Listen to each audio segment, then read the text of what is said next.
in Good Time Zone. And what is up, gamers? Hello, everybody. Welcome in. I am uncomfortably warm in this room. I'm going to open the window if nobody minds. I do have 2 cups of hot tea next to me, which is probably contributing.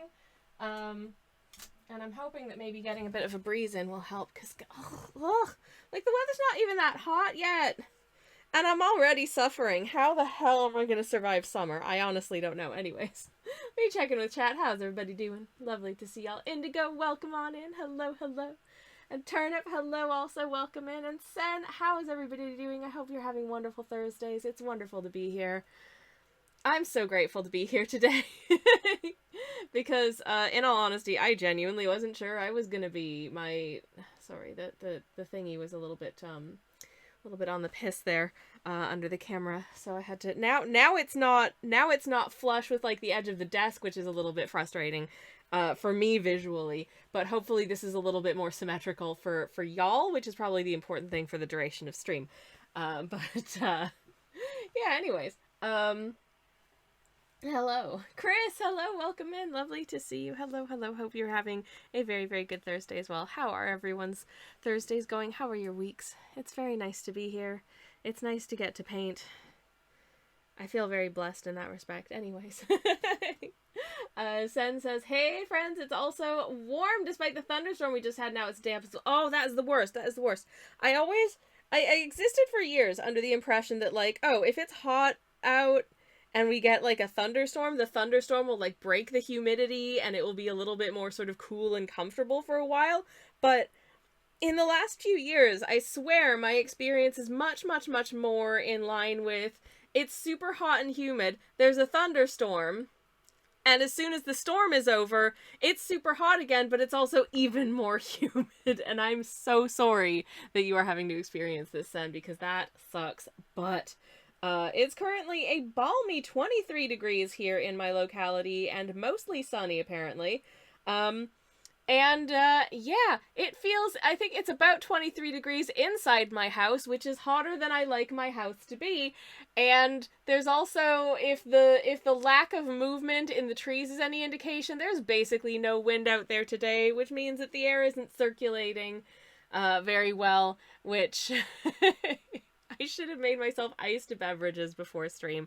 Oh well. I do have oat milk and I have camp coffee syrup, so I might make myself a nice iced coffee later, and that will be delicious. I heckin' love camp coffee syrup. Is it real coffee? No, it's like a blend of mostly chicory, but there's something that's just really comforting about just stirring, like, a spoonful of camp syrup into a glass of ice-cold plant-based milk. It's creamy, it's chocolate, it's not chocolatey, it's coffee-ish.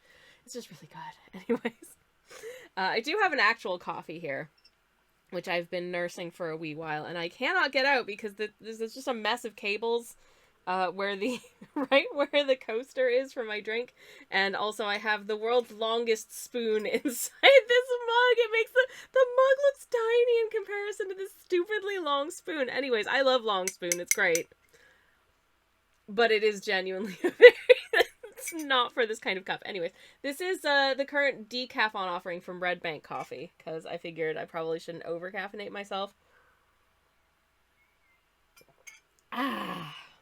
Because as much as I love caffeine and caffeine loves me, sometimes it can make me a little bit, I don't know, too fast. Like when I'm streaming and I just talk too much.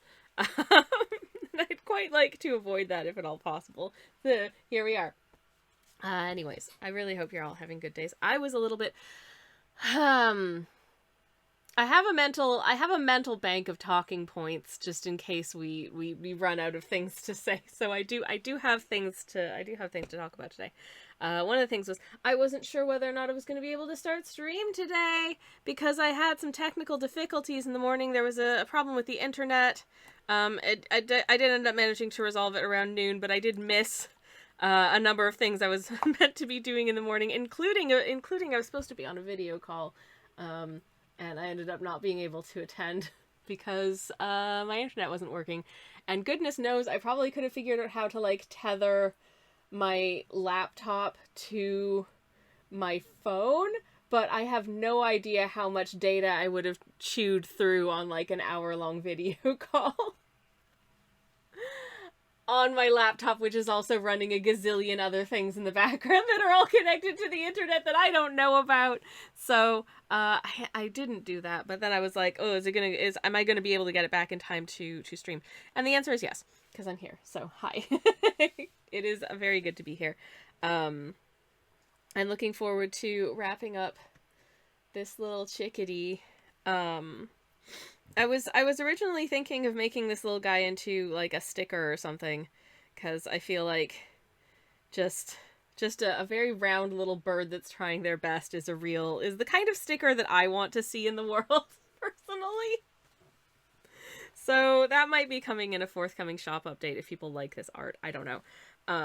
I'm having like kind of a weird time with my art right now because as we all know, or as you probably know, I did Hollow Knight Art Month last month, so I spent 31 days posting fan art every day. And wow, people really like when I post Hollow Knight fan art on like Instagram and stuff.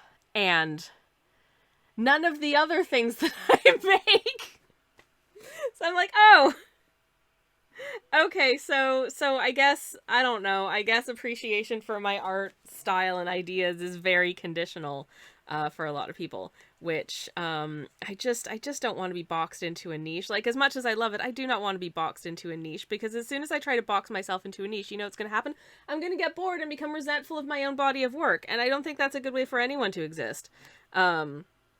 Speaking of this, that's the other thing I wanted to mention. But before that, hi Silly, how's it going? It's lovely to see you. Welcome, welcome. Hope you're having a very good Thursday as well. I need to figure out what the heck I'm doing with this bird. I should probably bring up like a reference picture of a chickadee or something so I can get a good look at what their feathers look like. So I'm going to do that, because in case you missed the last stream and you can't tell, this is a black-capped chickadee. I wanted to paint a black-capped chickadee because it's one of the species of birds that was very, very present when I was visiting my family in Canada last month. And, literally ever since that visit, and during that visit, I was like, oh, I want to paint all of these birds. These birds are so good, and they're birds that I'd never see, like, in my regular life, because we have a completely different complement of birds here in the UK. Certainly in my neighborhood, we get little sparrow type things. You know, I say occasionally, but they're all over the place. They tend not to be super present, because we also have red kites, which are heckin' huge and will eat smaller birds. So the little ones who don't have a lot of defenses tend to just kind of hide from them, which is extremely valid. But we've got magpies, we've got pigeons, of course, we've got jackdaws, and the little robins with their little orange tummies, and what else? Well, we've got gulls of various kinds as well, even though we're nowhere near the sea. Just hanging around eating chips. But yeah, we've got a good complement of bird varieties. It's really nice to see. It's lovely to hear. I love just like when I'm at that's one of the things I really like about living basically in the forest, is that you know, if I've got my windows open in the morning, or I'm at the bus stop early in the morning, I just get to listen to bird song, and it's so nice and it's so cozy and it makes me so happy. But yeah. Silly, thank you very much for the 3 streams. Please enjoy your steaks, whether they be you know, meat steaks or plant-based. It's all good. I hope that they are cooked to your exacting specifications and served with accompaniments and sauces that you personally find delicious. Maybe a nice, I don't know, a nice chimichurri or a nice compound butter would be good. Some potatoes perhaps, or like a big salad. Maybe it's been marinated for hours and you're gonna put it in a taco. I don't know. Anyways, you do you. Enjoy your steaks. Anyways, Turnip says, you have red kites? That's heckin' cool, though. It is heckin' cool. Seeing them circling from up above. And in fact, they do tend to circle from a high enough distance up in the air that my moderator slash spouse didn't realize just how big they are. Because he saw one of them. Very rarely do we see them land anywhere close to sort of where we are on the ground. And he saw one land a while ago, and he was like, "Oh my god, its wingspan is like a meter." And I'm like, "I know, they're big boys. They're very, very cool." But also, I think the other bird's not so much a fan. We do also have foxes in the neighborhood, though it's very rare to see them. The only time that I've seen a fox once, actually, in the neighborhood, and it was when I had to leave the house at 4 a.m. to catch a train. And I felt very blessed. It's one of those things where, like, there wasn't a lot of wildlife in the neighborhood that I grew up in, because it was very, at least when I was living there, it was very sort of like newly established suburb, so there wasn't a lot of like just nature around it, if that makes sense. It was, you know, sort of like newly planted sapling trees and like farmland around it, so there wasn't a lot in terms of wildlife, and there's so much more now. And honestly, I kind of feel mildly resentful about it. I'm like, this neighborhood got interesting as soon as I left. Like, in the last 10 years, I feel like it's boomed, and suddenly there's like beautiful, you know, like birds and rabbits and all kinds of cool stuff just dooting around in my family's back garden, and there was nothing when I lived there. I'm like, okay, were they just waiting for me to leave? Like, this is the stupidest thing to get rejection sensitivity about, but, you know, rejection sensitivity knows no bounds of logic or reason. It will just find ways of making you feel bad about yourself. Yay! Anyways. But yeah, so I'm very blessed to have a very birdful neighborhood. The downside of living in a forest is that we also get so many freaking spiders in the house. I cannot keep up with the number of cobwebs they build. Like, it's the worst. It's terrible, and I hate it. They need to be stopped.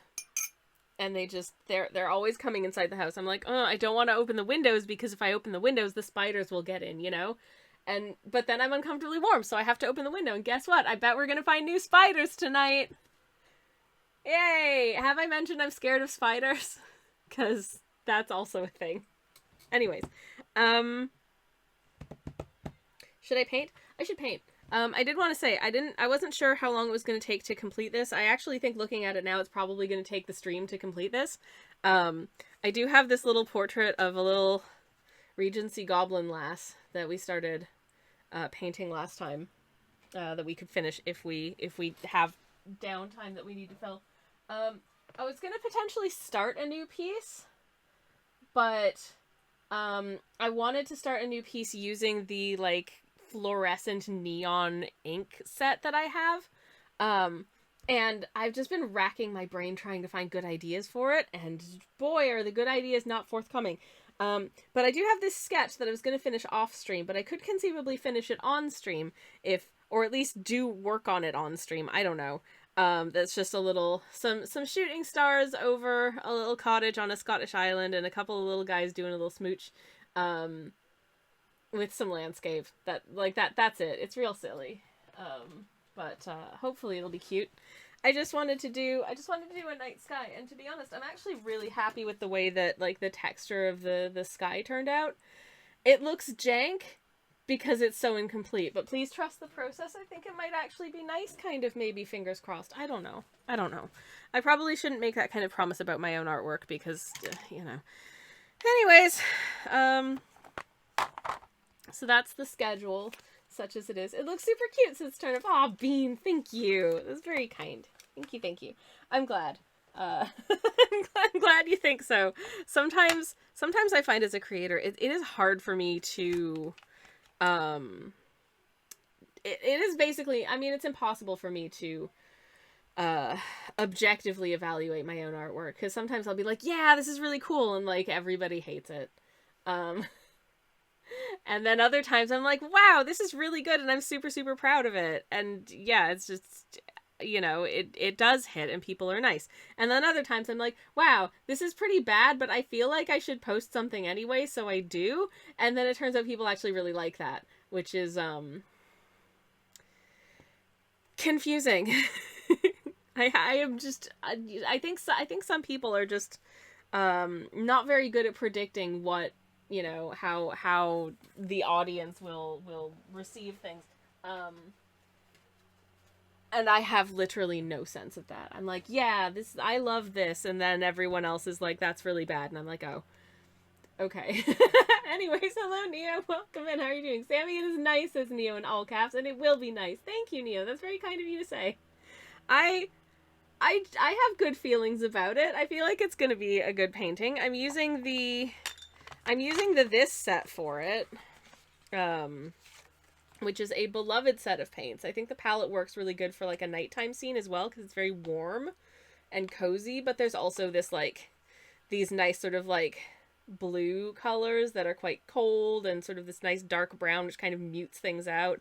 And then, but then you've got like these yellows, which are really good for, sort of the glow coming from like a window in like an interior window or something like that. So, this set of paints rocks. It's such a good palette. I really want to, that's the other thing I want to, I'm sorry, I have so many things to say today. I was looking at getting a set of paints together from like some watercolor tubes to put together a palette similar to this, but with a different sort of like unifying color sort of temperature. Because I haven't found one that quite suits the visual aesthetic that I want to use. So I'm looking at just buying a whole bunch of paints and then doing sort of like the mother color thing where you mix a bit of like a specific paint that you want to be like your anchor color into each of the other ones to kind of bring them all a little bit closer together and give you a nice sort of harmony of color in your piece.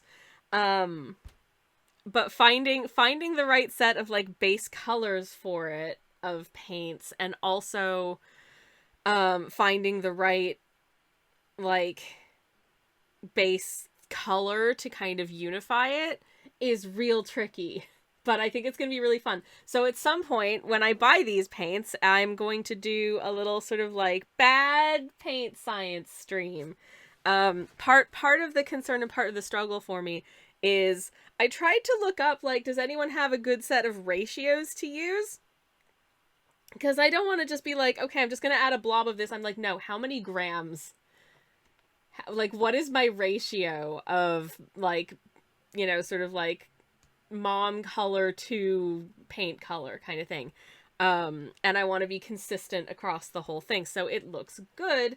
And also that I don't end up adding too much of the, like, the base color together and end up with sort of just a whole bunch of paints that are just kind of brown and muddy, which is not what I'm after. But yeah, nobody has ratios. Everyone's just like, oh, just mix a blob. But also none of these people who are talking about this method use watercolors. They're all painting like acrylics or oils. And I'm like, oh.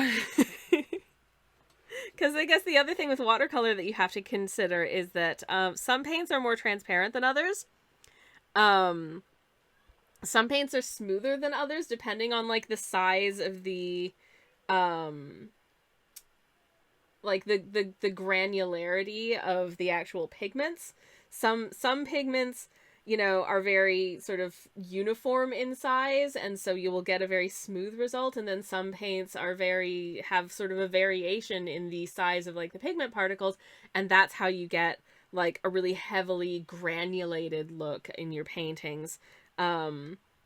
And that can create very different effects and also affect the way that they work when you sort of put them together into a convenience mixture. So that's a thing. But yeah, Turnip says DIY paint palette. Hell yeah, I'm very excited. I'm very excited to do that. I hope it works. I tried doing like a mock-up based on the two colors that I thought might work for two different palettes. But I don't own the paints yet. So I tried doing it in like a Photoshop And obviously, trying to apply these things as like hex codes on a computer monitor is not the same as actually stirring two pigments together. So this did not give me any indication of how well this is going to work and what ratio to use. And was generally, I think, a fairly pointless exercise. I think I just need to do sort of like a small version of it, like make a small amount of paint and see how that looks. And if it's bad, I've wasted a small amount of my paint and money, so that's not that big of a deal. But yeah, I think that'd be really fun. I want to paint. I think I'm gonna do some painting. Should I do some painting? Would that be weird? We're only half an hour into the stream. Is it too soon? Is it too soon to paint? I don't know. Oh, okay. I'm just doing a little image search for the black-capped chickadee because I want to try and get the feather textures as correctly as I can. Because there is some interesting sort of variation in these little doofers. Oh my god, they're so stinking cute though. They're so stinking cute. Like, oh my goodness. Sorry, I'm just looking at birds now and having feelings about them. Look at this little guy. Oh, bless.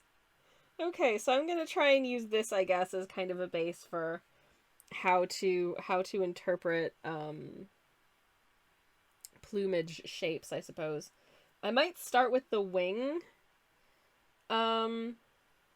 shapes and textures, so it kind of actually becomes sort of a darker gray. I think I still want there to be a little bit of brown in it, but I'm gonna sort of be popping some darker gray on top of the wings, because you know the wings have this sort of like the longer like wing feathers as opposed to the sort of little fluffy ones that they have around their tummies to keep them nice and cozy. These are very normal ways to describe birds, I swear. Anyway, I hope y'all have had good weeks so far. I hope you are having good weeks. My week has been exceedingly normal, I think is probably the best way to describe it, which is probably also a very unsatisfying description, but oh well. It's the best I can do, okay?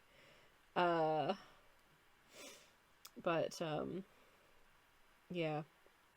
Did I do anything interesting this week? I honestly don't know. I went to the supermarket yesterday. Is that interesting? I'm not sure that's interesting. Oh no.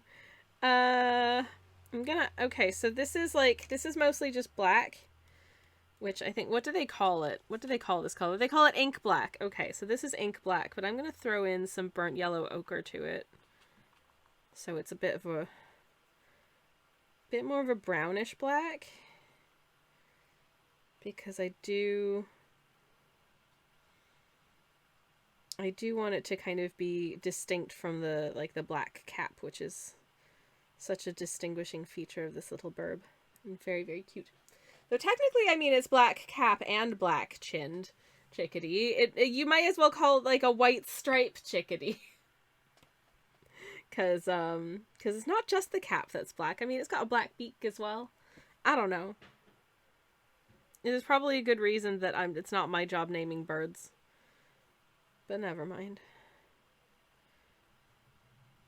Okay, I'm gonna just do a little test brush of this because I don't want it to be too dark in the first instance. Yeah, okay, that's fine. This doesn't want to be too dark in the first instance. Because I can always layer up if I need to. Bowl cut and beard, says Indigo! Oh my god, it is! Oh my god, you're right! That's so funny. Oh my goodness. You nailed it. Hell yeah. Okay. Let me see what I can do here. Just popping in like feather texture. Yeah.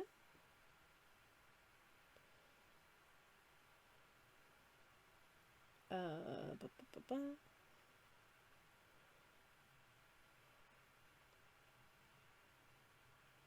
think kind of like that. There's kind of like an upper layer of these kinds of feathers here, and then just sort of a couple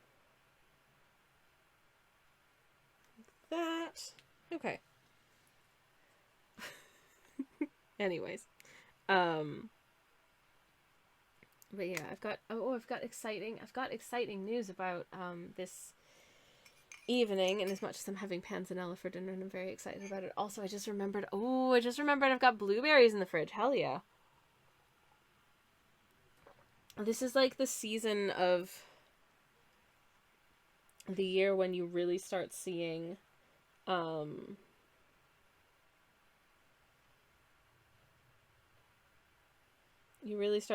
of like the British local berries, which is also probably my favorite thing about this time of year. Generally, I don't like that the days are so long. I don't like that the weather is so warm, but oh man, do I love locally grown tomatoes and berries. Have you not been getting any of my texts today? Asks my moderator / spouse. No. Also, hi, sweetheart. Have you been I literally, the last text that I have from you is from like an hour, like this time yesterday. There's nothing to suggest why I shouldn't be getting texts. Let me try and send you a message. Test. Okay, so apparently it's logged me out of iMessage and just didn't give me a notification about this. So, I'm so sorry that I haven't replied to any of your messages. This is because I genuinely wasn't receiving any of them.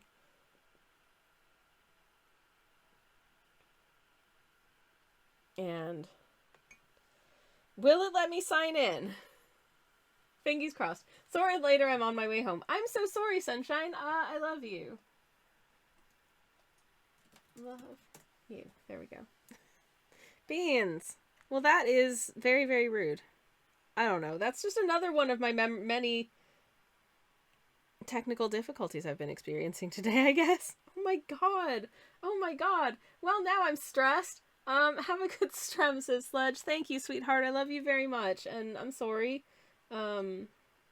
Anyways, hopefully, my text messages are back on. Oh no. That's very stressful. Anyways, so yeah, where was I? Chickadees. That was it. Okay.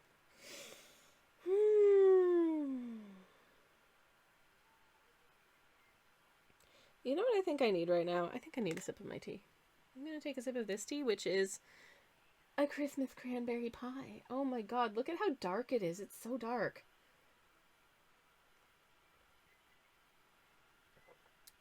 Ooh, that's sharp. That tastes like I haven't added any sugar to it. And normally I like putting sugar in like a fruity spiced tea because otherwise it tastes very... Some fruit teas, because they'll add like lemony stuff or hibiscus, which are both quite sour, can be quite sour to me if you don't sweeten them at all. And I like that bit of sharpness, but in general, it wants some kind of a sweetness. Indigo says, we've got strawberry-shaped strawberry stands over here. When it's local strawberry season. Indigo, that is so stinking cute. That is so very, very cute. I love that for you. Aww. They're not just strawberry stands. They also strawberry-shaped. That's awesome. Love it. Love it. Love it. Okay, we've got some tail texture going. I think that's good. Obviously, this is nowhere near done. We will be detailing it more as we go. But should I texture then shade, or should I shade then texture? Oh, I don't know. I feel like this color needs to be darker. But it'll be darkened down by like adding textures and stuff, I feel like. Probably this area maybe needs to be a little bit... No, not quite. Because at least this one has a little sort of tuft of white just on the top of its tummy as well. But obviously all birds are a little bit different, and sometimes their plumages are slightly different to one another.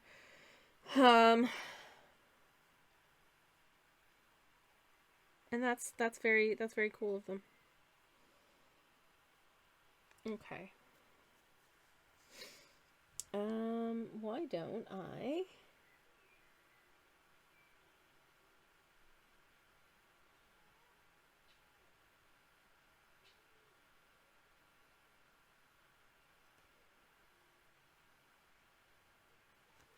There.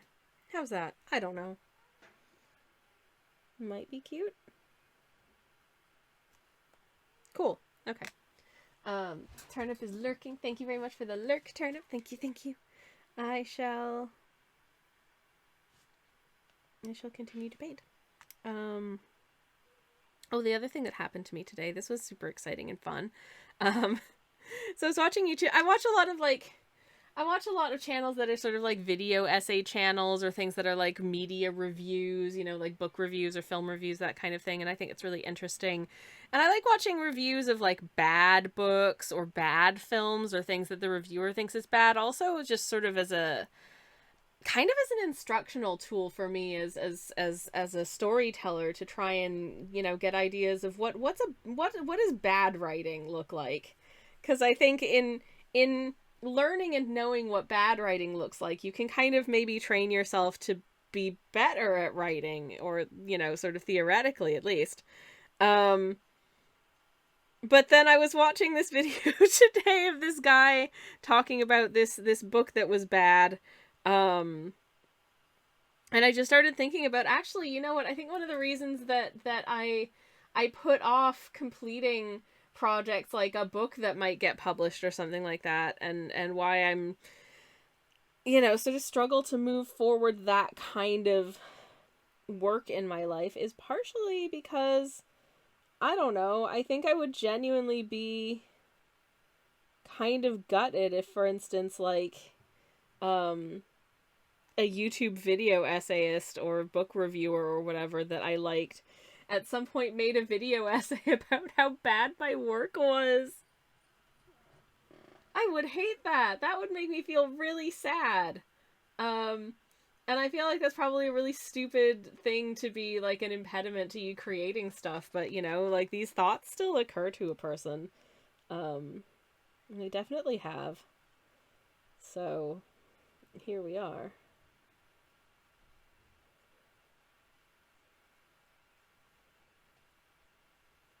I think, you know what? These details are so teeny tiny. I think I might need to switch to my smaller brush. Oh no. I think I might. Oh no, that's too wet. Anyways, I need to, should I blot? Damn it, where's my paper? Normally I've got like a thing of tissue paper here for like blotting stuff up, but it seems to, oh no. No, it's just,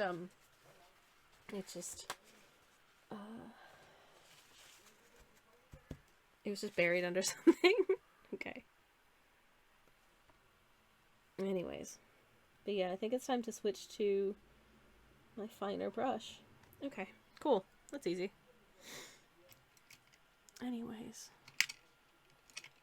Here we go. So those were my Thursday thoughts. I don't know if they're the funnest Thursday thoughts, but those are the thoughts I had today. Because today's been weird. But then I think most of my days are weird in general. So honestly, the fact that today's been weird is probably actually deeply normal. Okay. Alrighty.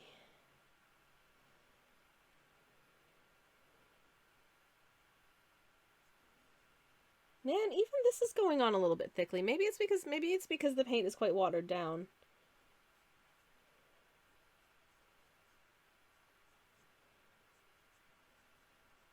Like, I feel like I'm just gonna have to redo my lines basically at the end, because they're very not sharp now, which is fine.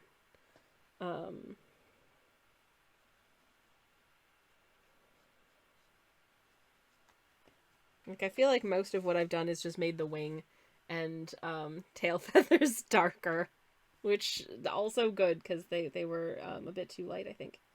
But never mind. But hopefully I might be able to get some finer sort of feathery doots into this area. which I do think does want to be fairly fine and fit, because these feathers look so like light and downy and fine that I think it does want to be quite a fine texture. But it does want to be a texture, because if there's no texture there, it's going to look super boring. And also just inaccurate, I think.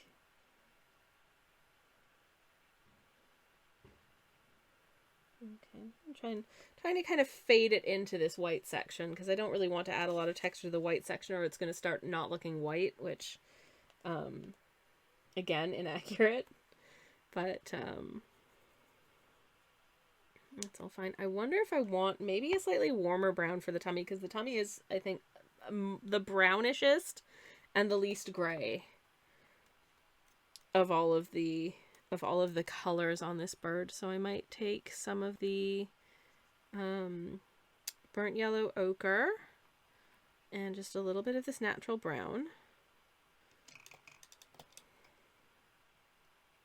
And then just water it down. Maybe I'll just borrow my slightly bigger brush, just get some water on it. Like that. Okay. This probably isn't enough paint, and it's probably going to be way too faint to be seen, but we'll start with it, and then we'll sort of build more visible feathers as we go, I think. Oh yeah, that's water. Okay, I'm going to add some more paint, because that is literally just water. Heck. Shoot. Okay. All right, fine. Fine then.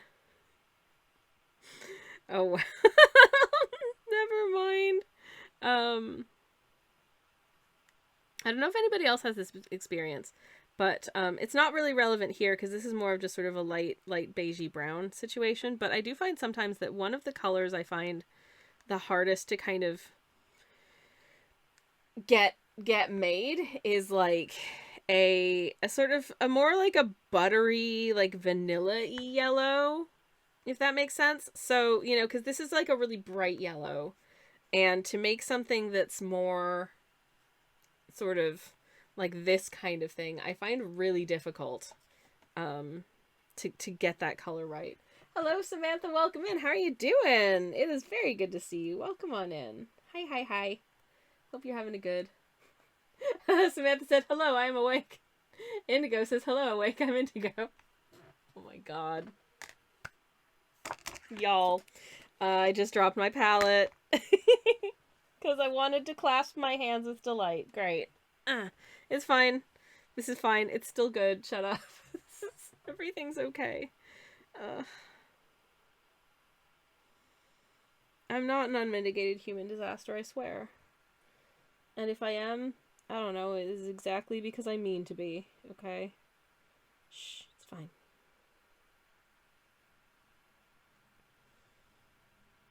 Kind of blend this out into there. Oh, damn, this is so subtle.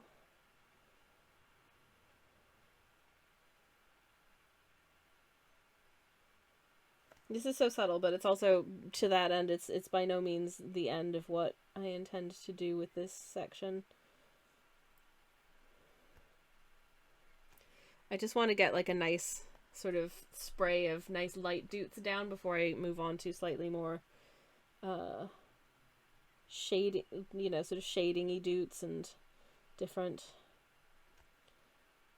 slightly more values of doot. I think this is a good start. Anyways,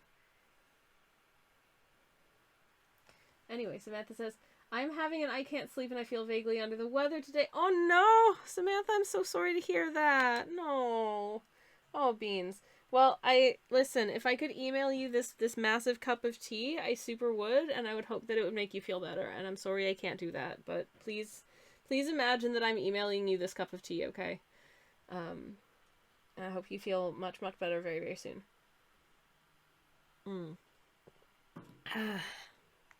I mean, it's possible I hope that the weather is just because the can't sleep. Because I've definitely had that feeling of like, am I coming down with something? And then I just eventually just sleep, and then I'm like, oh no, I was just tired. Okay. But whatever 'tis, I hope you feel better soon. You deserve pleasant feelings and good health. Damn it. Sending T-mail says many distractions. Yes, perfect. Thank you. I'm so glad that someone was able to innovate that as a thing that exists so quickly.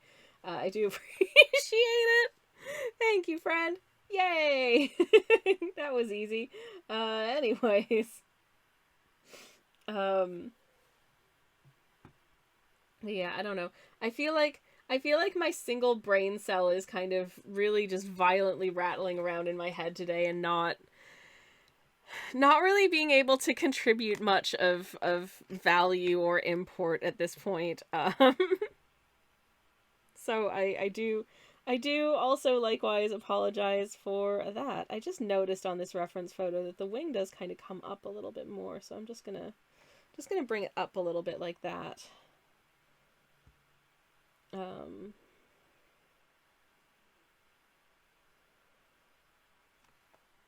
There we go.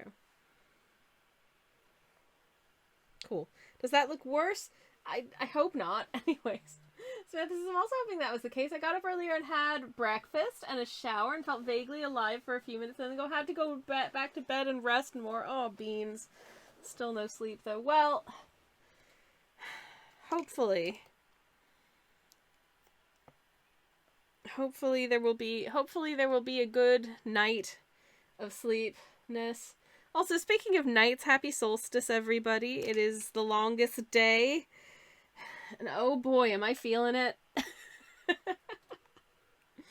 But it is indeed the solstice. So happy solstice, everybody. I hope you're having a nice time making your flower crowns and eating treats and doing whatever you like to do for solstice.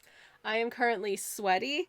So that's what I'm up to today. But Burb is cute, says Samantha. Oh, thank you. I really appreciate it. I like Burb. I hope Burb is having an excellent day. They are, you know what? Burb is trying their best. I know you can't really read the text yet because I haven't colored it in, but it says I'm trying my best because this Burb is trying their best. But, yeah, we love an excellent Burb, says Sen. Aw, thank you. Silly says time for sunset at 3 a.m. This is happy solstice. People are losing their minds over cornflower? What? Why? Also, incidentally, if you ever find yourself in a situation where your boiler is shot and you can't have hot water for a couple of days, but you need to wash your hair, just use cornflour. It's basically dry shampoo, and it works. I know this because one time my boiler died in the middle of winter and I didn't have hot water for a couple of days before the boiler engineer could get out. And so I used cornflour as a dry shampoo in between being able to wash my hair again. So now you know. Anyway. Yeah. That was a good burp, Cicely. Thank you. Smith says, oh, just stop oil through some... Oh, that's what all that was about. And people were like, how dare they deface this important monument? It's already been cleaned off with no damage done.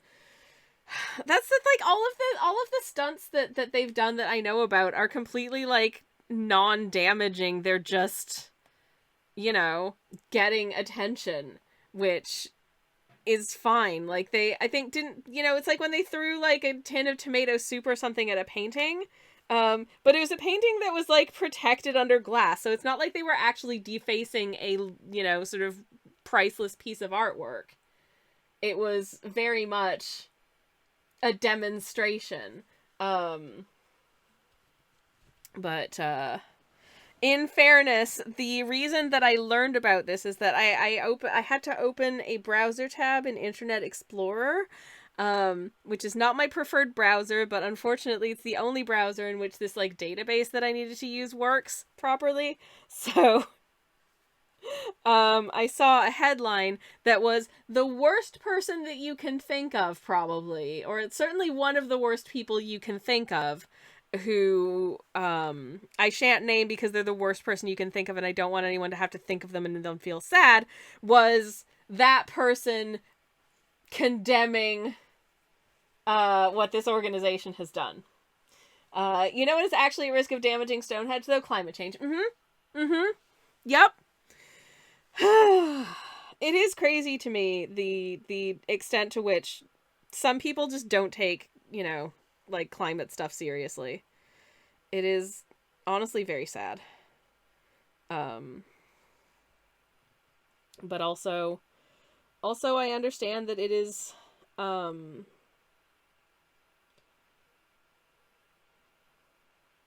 I think for me sometimes it's a tough topic because I simply feel like there isn't anything I can do particularly as an individual to make things be better.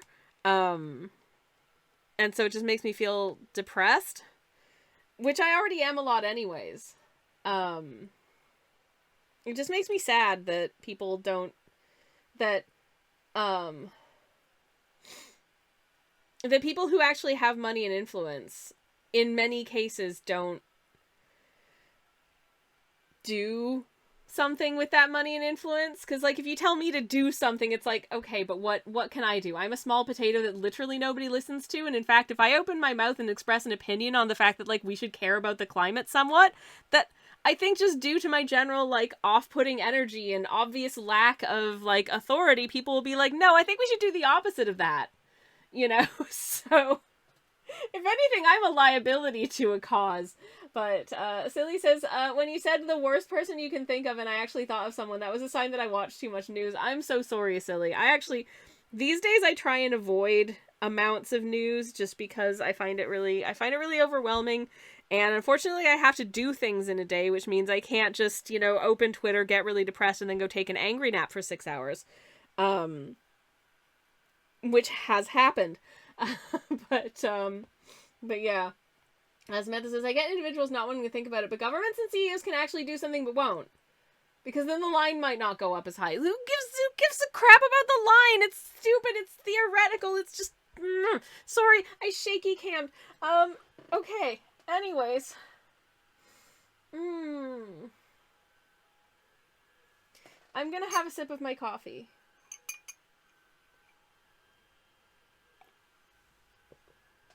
I'm gonna have a sip of my coffee and then move on. Okay. Alright.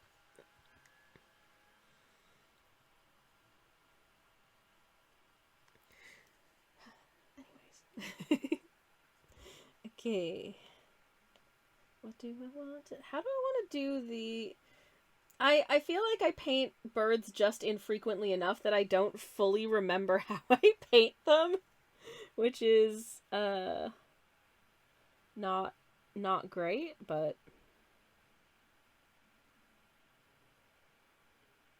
never mind.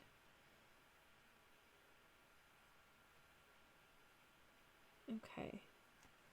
I think that's done something. It's a very minor thing, but I think that's done something. Burb, says Silly. Yes, burb. Is burb. I like burb. Burb is friend shaped. Hopefully burb is friend shaped. Make it avian and winged, says Silly. Wow, excellent advice. Very good tutorial there from Twitch user Silly Little Guy. I do very much appreciate it. Thank you very much indeed. Okay. So there is a little segment on this one burb that I'm looking at right now, kind of as a reference, as you can see here. Look at this friend. Now back to this burb, then this friend. And then this burb. There is a little patch of white feathers just under the chin. So I'm going to try and shade these, like, this bit more and leave this bit a little bit lighter, I think, and see how that goes. But again, this color is really hard to make. But I shall endeavor. I'm just kind of making various sort of murky browns. But I think maybe if I... that's just making it browner. That's just making it browner. Maybe a little bit of you, but you are so strong. That's really ugly. Okay, I'm gonna start over. Because I feel like the color I just made is very ugly, so...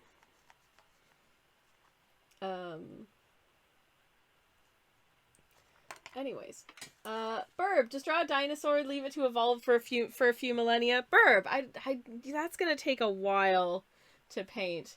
Look at this burb. No, back to this one. No, back to this burb is on a horse. Oh, shoot. Oh, heck. I didn't even mean to be making a reference, but here we are. Do I need to... Okay. I need to figure out how I draw horses so that I can draw a burb on a horse at some point. Because I haven't drawn a lot of horses, and I don't feel confident in my, like, horse drawing skills / expertise, and as much as I have none.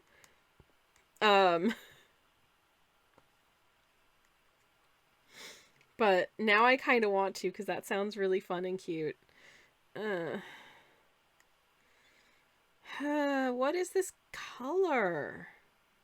Like, what even are you? I don't know. Because that's too orangey, I feel like. But then, if I try and cancel out the orange by adding, like, blue, it's gonna get, like, murky and greenish brown really quickly. Drawing a horse is easy, probably. Just draw the most wonderful creature possible. That's a horse, says Samantha. Wow, why didn't I think of that?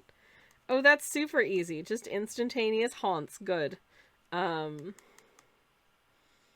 mean, okay. Do I have like a bit of scrap that I can use to... Okay, I'm just gonna scribble a tiny haunts on here, and you will see how bad I am at drawing haunts. Oh no, I'm not. I don't have my pencil. My pencil is in the other room. One moment, please. Wait for it. It's gonna be worth it. Oh, pretzels.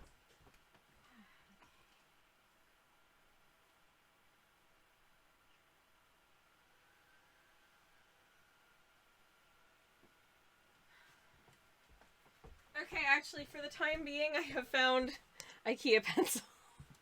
We're gonna use IKEA pencil for a moment, if I may. Just to show you. This is my attempt at drawing a haunts, okay? It's gonna be great.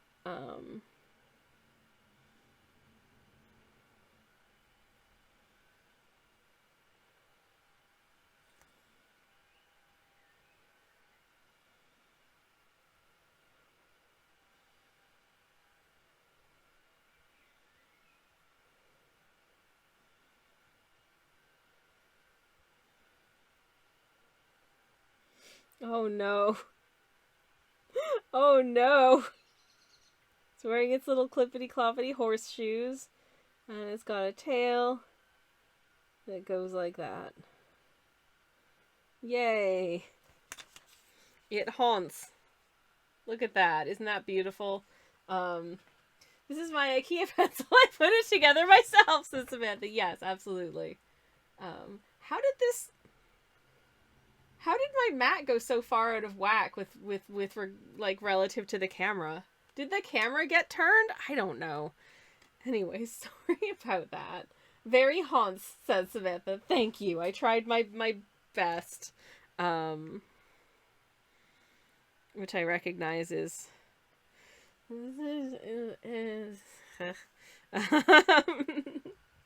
but I did try my best, I promise. Anyways. This isn't even, I think this is too light to actually be visible. Let's see. You are not visible. Damn it. I'm gonna have to add way more paint. No.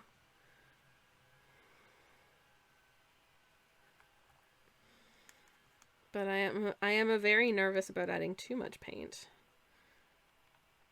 Because I don't want it to become too saturated and end up with my beautiful, nice, semi-naturalistic chickadee having, like, just the raddest party stripes. Okay, I think that's fine. I can work with this. Okay. That would just be, that's, you know... I realize, like, if a painting goes wrong, and you end up adding something that just doesn't really work, it's like, it's not the end of the world, you know? But it still can be a little frustrating, I think. Well, I just now got a text from my moderator / spouse, but weirdly on the phone that I'm using to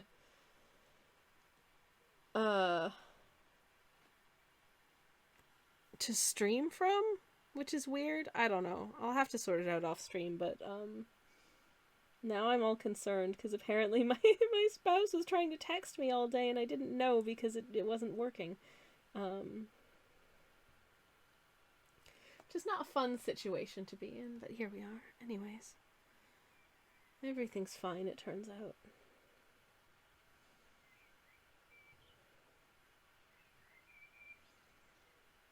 Oh my god, the birds are so chirpy outside, which is so nice.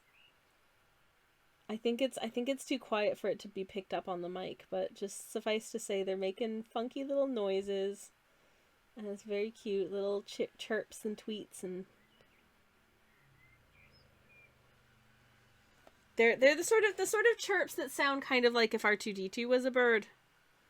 Like that kind of chirpy, but obviously more melodious bird song and less a droid from a long time ago in a galaxy very, very far away.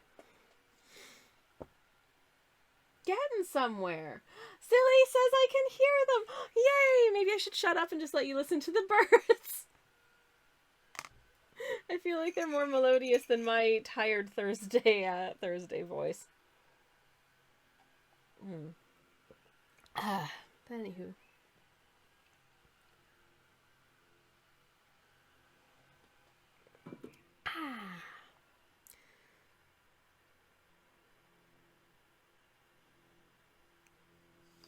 I'm thinking of dropping a new shop update in the near future.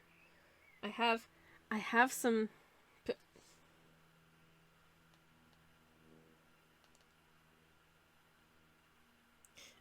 prints that I just haven't posted that I think would be nice.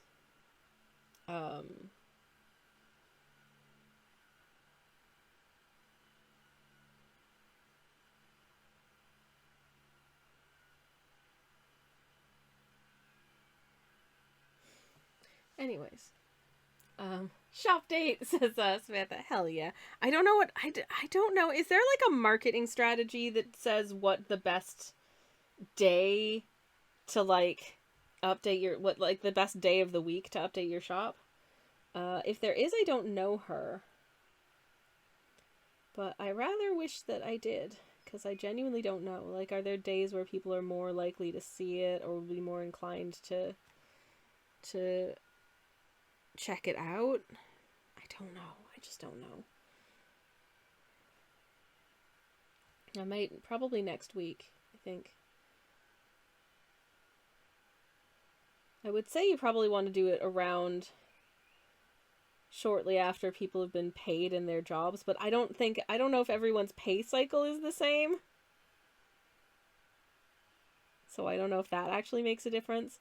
Probably nothing makes any difference, actually, in the grand scheme of things. It all just depends, which is the most unsatisfying answer you can get. I don't know. Clearly, I am not a marketing expert. What's the opposite of an expert? Just a bumbling little baby. Gupdate, says Silly. Yeah. Okay. Okay, I think I like that. Again, it doesn't want to be too dark. But what I will do is just get a little... We do want, I think, a little bit of shading, just kind of like under the shadowy bit of the wing and kind of towards maybe the underside of the tummy as well. And for that, I think I want to just dull the color down just a smidge. So maybe mix these together for those bits. Hopefully this be good. I don't know, but I shall try. An expert. Yep. I mean, there are certainly certain things where it really feels like people have... I occasionally will get, like, someone following me on Twitter or whatever who's some kind of self-styled like marketing expert, and they're like, I can help you grow your Twitch channel, and I'm like, can you really? Okay. By marketing expertise, do you mean you want to sell me fake followers? Because get in the bin. That is always a terrible idea, doesn't work, is disingenuous and not cool, and also I think the platforms that we're using, I think, are genuinely reasonably wise to the fact that there are people out there who will want to try and purchase fake engagement, and it is fairly obvious when the engagement is not genuine, and there will be a punitive effect on your rankings and stuff in searches. So always ignore the piece of crap spammers who sometimes appear in our Twitch chats being like, buy quality followers on the website has been blocked, because this is exactly why I don't allow links in my chat.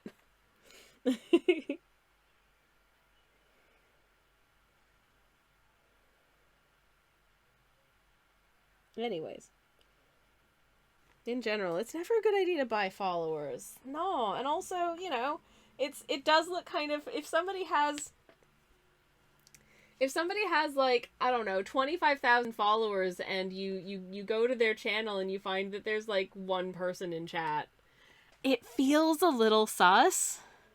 It's not a good look. Don't do it. Okay? I mean, I know none of you guys would anyways, because you probably, like me, don't really care about what number your followers is. And also recognize the falsity and futility of doing such things. I'm always completely bemused by the fact that they think that people can just think of a color they want and then just know that mixing this with a bit of this, they'll get that color, Samantha. Just a thing my brain can't wrap itself around. It is, you know what? It's hard, and it takes practice and work. And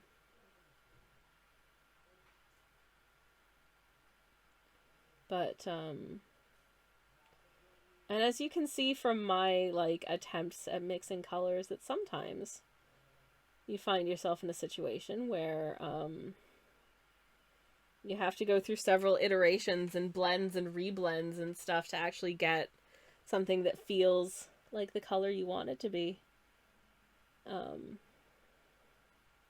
for me, anyways, that's partially to do with, like, some paints, even within like one set, within like this one set, I feel like there are some colors that, where did my little palette, oh, it's over here. Some of these paints just feel more highly saturated than others.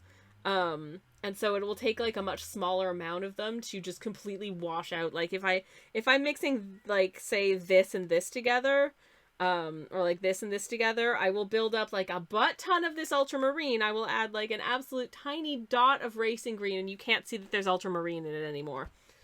So there you go. Their main targets, Cecilia, are people who started streaming as a get-rich-quick kind of thing. This is one of the worst get-rich-quick schemes.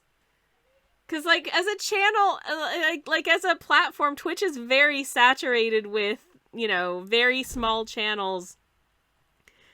Like, I'm not even that small. Like, I'm a pretty small channel, but I mean, I'm not even that small of a channel in the grand scheme of, like, Twitch usership. There are a lot of people out there who just stream, like, 8 hours a day, every day, to, like, 0 to 2 people. Lots of them. So if you're getting into this to just be like, yeah, I'm gonna get famous, like, don't. Like, don't. I've been doing this for years, and, I stream to, like, a comfortable number of people, I think. For me, anyways, this is a comfortable number of people because I've got folks that I can talk to, and that's nice, but I'm not overwhelmed by the amount of conversation happening in chat that I'm not able to keep up with, which I think I might honestly find quite overwhelming. This is nice for me. But, yeah, more like a get crumbs slow, says Silly. Exactly. Silly says, Yeah, but from the outside, people only see the biggest streamers who are sponsored by companies and stuff. Exactly. It's the visibility of, like, that's always the case, that you just assume everyone is doing better than you are because you only see the, like, 0.1% of people who are genuinely very successful at making this their full-time job. But most people cannot do that at all. And that's okay. I wouldn't want to do this for my full-time job. I love streaming. I do. I really do. I love my art streams. I love my cozy game streams. But I also like getting to do other things. And I think if I were doing this, you know, for 8 hours, 5 days a week, it would very quickly become a slog. And I would very quickly burn out and not want to do it anymore. Samantha says, it's a bit similar to the seemingly paradoxical truth that most of your friends have more friends than you. That's probably not true. That's probably not true at all. Unless you're me throughout, like, the entirety of school. Anyways. Yeah. Okay. I'm having a sip of my coffee. Oh no, it's mathematically true. Wait, what? Samantha, how do you know this about my friends? This isn't supposed to be the make Sammy feel bad about themselves stream.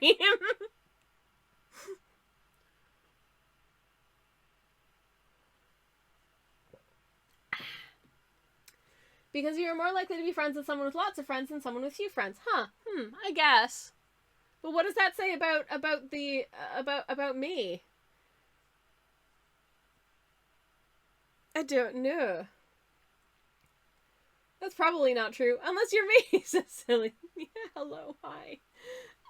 Anyways, listen. I know it's hard to read, but I'm trying my best. Anywho. Okay. I mixed up some light black here because I want to try and blend out these segments of black cap, which, to be honest, are quite the amount of sort of blend between the black and white sections is quite stark, so I'm not going to add too much here. But if I can just feather it out with a little bit of feathery texture, just a smidge, like so, then that'll do. It's just universally true for pretty much everyone, says Samantha, so it says nothing about you. Because even the person with lots of friends mostly is friends with people who have more friends with I don't understand maths and I don't want to. This hurts my brain. No. Statistically, is this... Okay, Friends George, who has 10 billion friends every day, who gets 10 billion new friends every day, is an outlier and should not have been counted. That's what I'm taking away from this, effectively. Anyways, it hurts. I'm confused, and I don't like it. I don't like this at all. This is bad.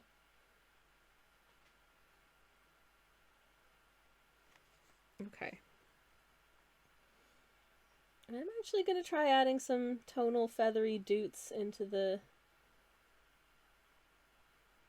black bits, but to be honest, I think they're just going to dry down into effectively nothing. So,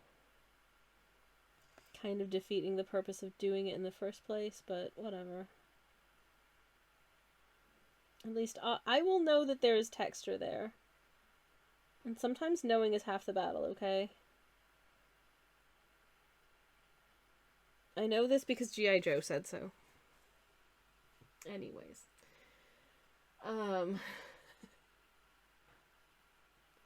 Anyways, that's a funny thing, says Silly. There is somebody in the world who has the most of everything. I wonder who's taken the most steps ever.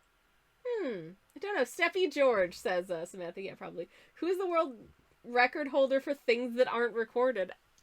Oh my god. This is breaking my brain. I don't know. I know you're, like, I know it's rhetorical, you're not asking me, but my head hurts. This is all very confusing to me.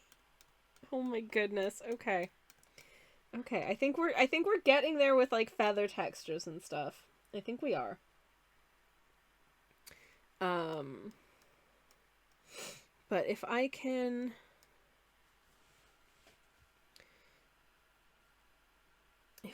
maybe get a bit of, like, foot texture. That feels weird to say, but maybe if I can get a bit of foot texture. So I'm going to take a little bit of, it's actually almost sort of like a somewhat, almost bluish gray. So I'm going to pick out a tiny bit of bright blue, and then I'm going to add like a significant amount more black to it. So it's a very sort of bluish, but it's bluish, but definitely gray. And just get a load of these. I love that, like, the birds in general, like, birds like these, they're so cute and cuddly and puffy, and then they've just got these, like, gnarly claw feet. Like, ooh, ooh, oh, look at me, I'm such a cute little buddy, ooh, dinosaurs, you know, I just think that's great. Anyways. By definition, this is impossible to know. The world record holder of unrecorded things.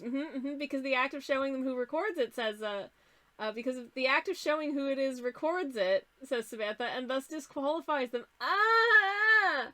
No! Oh, it hurts. It hurts, and I don't like it.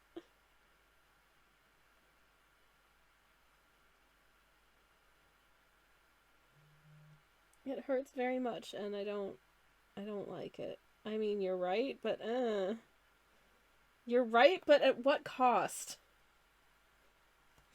You know? Anyways. Does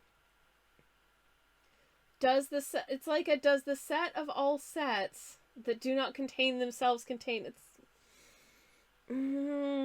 these are bad questions, and they shouldn't.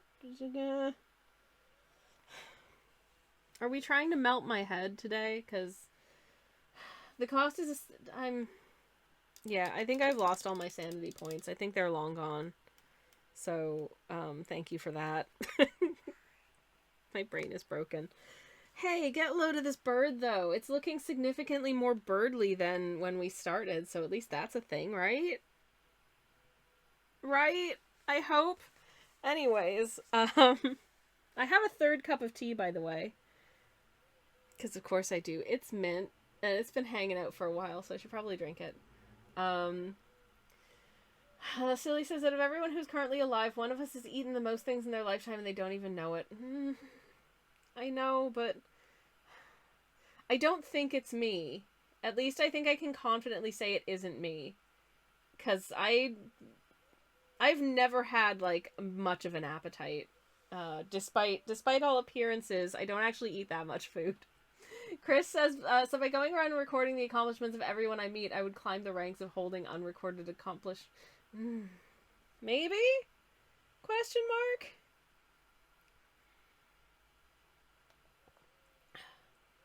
Birdly Birderson is a good bird. Bird makes me happy.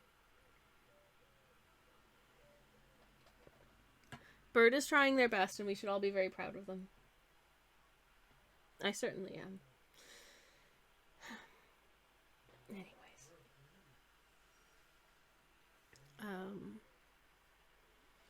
I think I want to do a little bit more work on,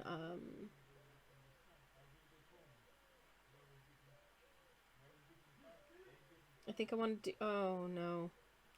I think I'm gonna close my window for a while, despite how warm it is in here.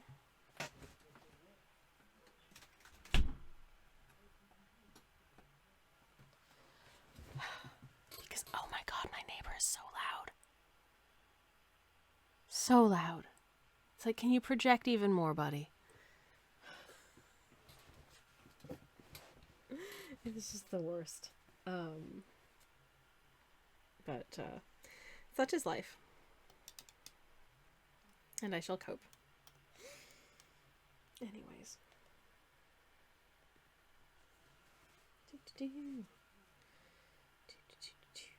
Okay. Anyways. Oh. I'm very much looking forward to this evening's panzanella. I think it's going to be really nice. I do just in general like a panzanella situation. I have been trying really poorly for the last little while to just really cut down on my bread consumption, because I feel like in general bread is probably not the healthiest thing for me to eat. I think I might have a sensitivity, and it may be causing me some general crappy issues. And I might feel better if I'm able to just not consume as much bread in my lifetime. And you know what is this country? This hecking country. It is so hard for me to avoid bread. You know? Especially because I'm a tired bear, and in general I feel like I do kind of I find it hard to find snacks that are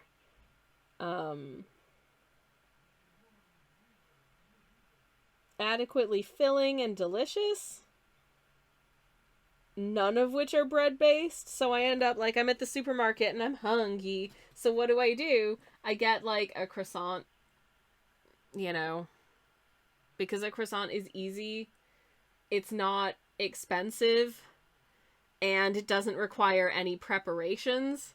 Whereas if I want to buy like, you know, a punnet of blueberries, it's going to cost me 4 times as much as the bread, and it won't fill me up as much. And realistically, I ought to actually rinse it before I can even eat them, which I can't do if I'm just out and about. So I have to take it home and then rinse them. That's not practical. I could buy an apple, but again, you should really rinse all of your fruit before you eat it, except like maybe bananas. But the bananas are never the correct amount of ripeness when you buy them at the shop. So, could be worse. Could live in France, says Samantha. I would not survive living in France. I would be dead.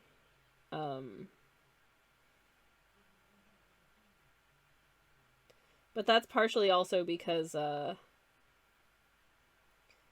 when I do speak French, I think my accent is a petit peu canadien. And I don't know.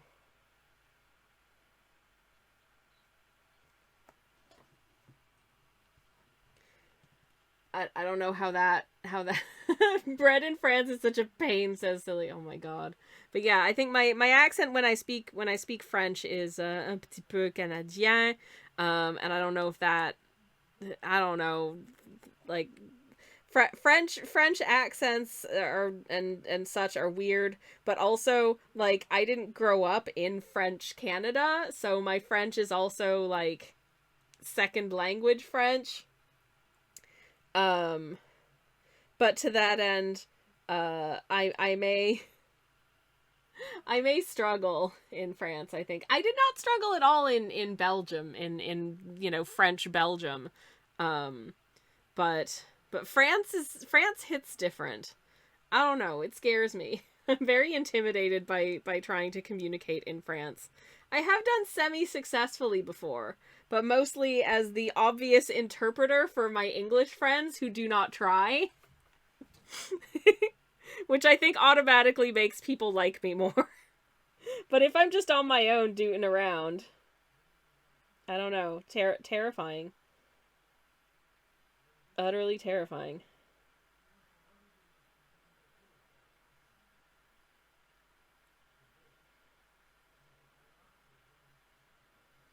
But at least we've got some better to find tail feathers now. How's that look? Does that look okay? Is that good?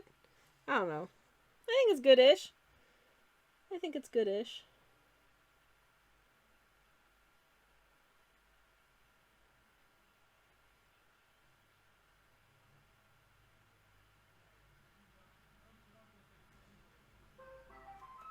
Oh, now the ice cream truck's going past. Yay, all of the noises I don't want outside are happening outside right now, even with the window shut. It's great.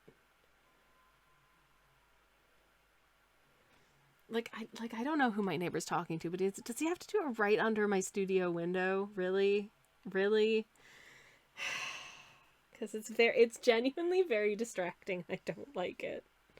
Do not like it at all. Just indoor voice, buddy. Pro tip for backpacking around Europe: pack an obnoxious Englishman to bring with you to make yourself look better by comparison. Oh no. Well, see, the problem is I do have an Englishman, but he's not obnoxious. He's very kind and sweet and thoughtful and considerate and supportive and lovely, and I love him very much. Oh no. What am I to do in that case? Anyways.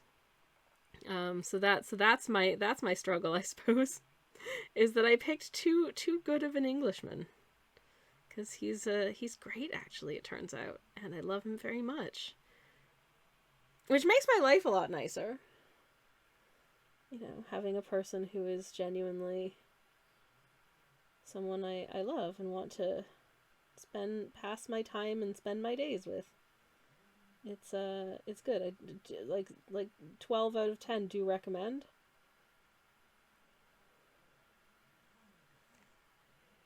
There we go. I did appreciate the last time I went to France. I think the only person that I actually, apart from some like teenagers asking if we knew when the next bus was, and because we weren't from there, I was just like, aucune idée, and that was it. But yeah, I think the only other person I interacted with was the lady working in like a boulangerie, and I bought like a brioche bun to have for my lunch, because there were legit like no cafes in this town. It was reasonably sized, and I was really surprised at like the distinct lack of like coffee shops. I was like, this is a reasonably sized city center, and there's just no coffee shops here.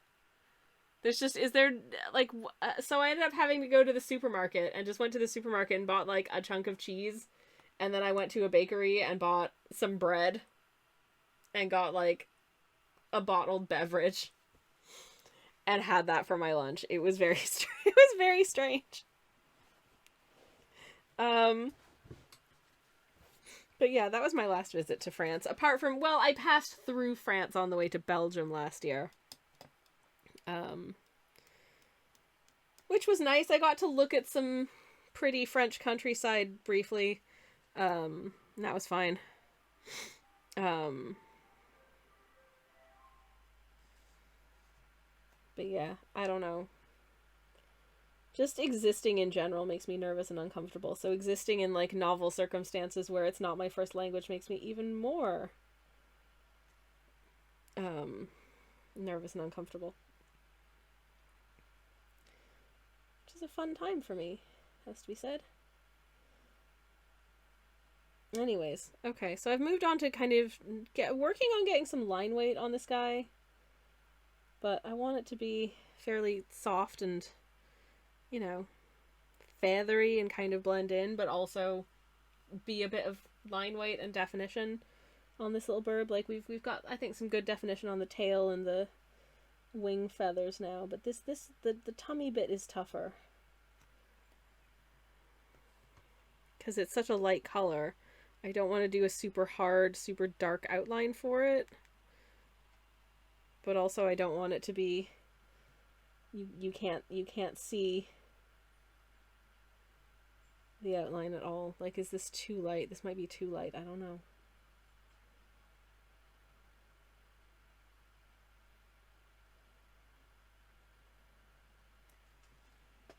There we go.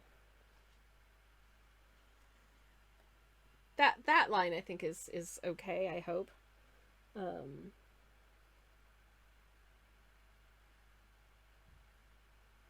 Also the way it kind of intersects with the green, I don't know. Anyways. Sorry if I'm getting a bit quiet in places. I'm lightly concentrating. Okay, is that enough of a sort of definition on that bit. Maybe. I think it's all right. Then obviously I just need black for the black bits. And then I think we'll move on to doing like the branch and the flowers and stuff. Yay!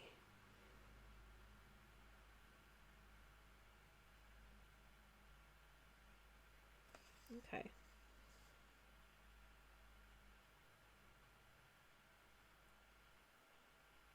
When you realize you're touching the canvas so lightly with your brush that you're actually just hovering slightly above the canvas.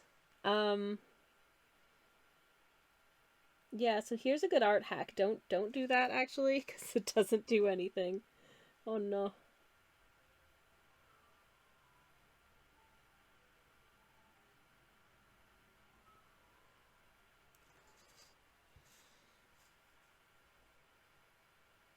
There. Okay, I think that's working. I think it's looking reasonably sort of feathery.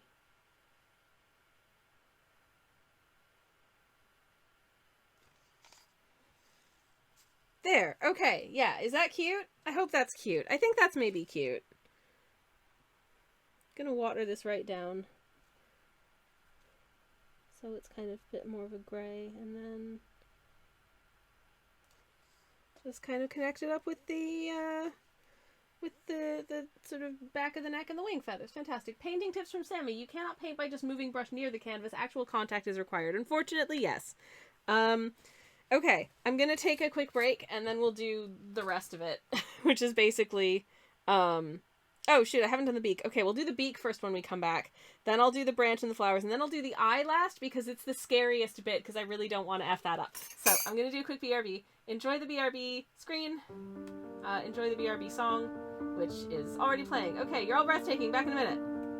Okay, I'm back. Hi everybody. Oh, my moderator slash spouse just come home. So actually, one moment, please, again. Silly, thank you so much for the lurk. I'm going to go say hi to my moderator slash spouse who's just come in. Hey, sunshine. Nice to see you. Welcome home. How was your day? I don't know what's going on with the text messages.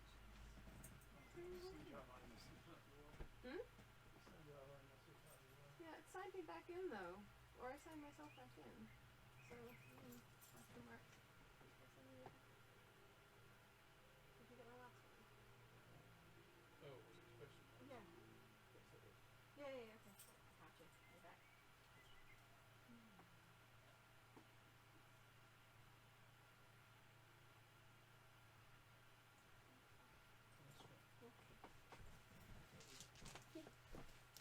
Hey, everybody. Oh, Samantha says hi, sweetheart. Hello. He says hello. I did notice as I was setting up to be away for a few minutes on the BRB screen that my Twitch dashboard has a little pop-up that's like the plus program, which is a thing that you can be enrolled in if you have, I think, a certain number of subscribers, but that aren't gift subs, and it has to be continuous over a period of 3 months, and it has to be above a certain like threshold number of subscribers in order to achieve it. And I have a little pop-up for this that's like, share your progress towards meeting plus program requirements with your community as a goal. And I'm like, no, I'm not going to do that. And the reason that I'm going to not do that is that is so far outside of the realm of what most like Twitch affiliates are able to achieve, including myself at this stage, in terms of like the number of, you know, sort of subscribers I have on average in a month, whom I all genuinely appreciate very, very, very much, and I'm so grateful to you, but also just be aware of the fact that the number of those that I have is significantly less than the number you need to enter the Plus program, which sucks, but is fine.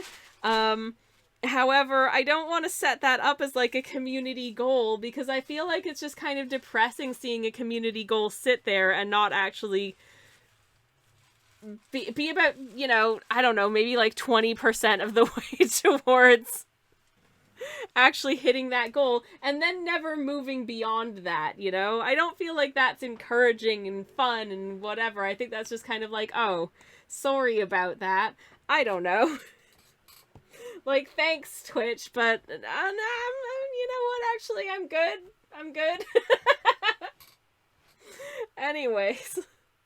I mean, if you wanted to roll out the Plus program to everyone, including small potatoes like me, that'd be great, but I'm not being cynical here, I'm just being realistic. Most people will not be making Plus program numbers. And I think part of it is that it doesn't include gift subs, and I don't think it includes Prime subs either. So even fewer people are going to be anywhere near that threshold, and then maintaining that over the course of 3 months. This is a very exclusive group of people. So to set that as a goal, I think it's just, for me anyways, it's unrealistic, unnecessary, and I don't know. But yeah, I think maybe tier 2 and 3 subs count towards more, but please don't subscribe to me at tiers 2 or 3. If you really want to extra support me, beyond a tier 1 sub, if you have a tier 1 sub, or if you just want to support me but don't want a sub, I have a shop, and I have a Patreon. And, you actually get stuff besides emotes from both of those things. You know what? I don't shout myself out often enough, so actually, I'm just gonna let you know. There, I have a shop. Here is a link to my shop. It's full of all kinds of stickers and prints and pins and fun stuff that you can have. That is made entirely by me with lots of love. That you might be into. So, shout out to me and the things I do. I like that this is quite a... This is a nice brown, I feel like.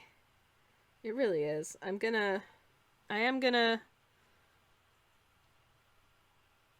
am messing with it though, because I am adding in a little bit of the ultramarine blue. Because in general, sort of, especially the background of this piece, I really went for making it quite cool toned into that end. Like these greens are very bluish greens generally. Stuff besides emotes, says Samantha, but your emotes are so cool. Thank you. I really appreciate your kind words with regard to my emotes. I do enjoy making them. I'd love to make more. And I very much appreciate that. I mean, there are also stream stickers if you wanted to specifically do stream support stuff. I made a couple of stream stickers. They're very silly. And I'm very proud of them. So that's a thing that exists. Anyways. But obviously no pressure. I'm just really grateful that anyone actually wants to hang out with me. That's really cool, you know. It's nice being here. But yeah.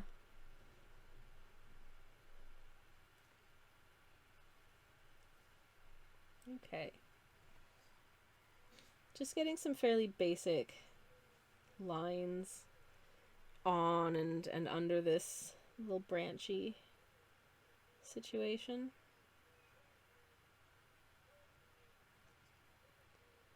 And around the little flowers.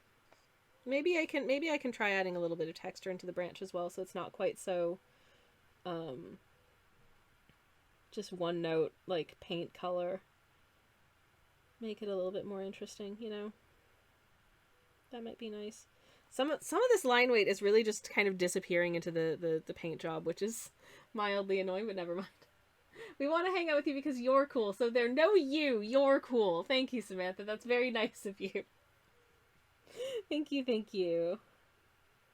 I try my best. I don't know if I've ever been cool, but I try to be nice. Anyways. Yeah, I don't know why this happens sometimes when I'm painting something in and just the line weight will just vanish into... No matter how many layers I put down, it will just vanish and not want to be visible at all. It doesn't seem to be fully happening here, but it's happening in some spots. So I'm wondering if I just need to give that a little bit of a second go. How's that? Okay, it'll do. It'll do. Anyways, I was far too ambitious in thinking that I was gonna have time to work on anything other than this painting, so I guess it's good that I didn't finish a sketch earlier today, because I didn't have time, because I had technical difficulties. Which is fine. Sometimes life be like that. Where did my... Oh no, did I just close the tab that had the reference photos of the chickadee? Oh heck, 1 second. Black capped...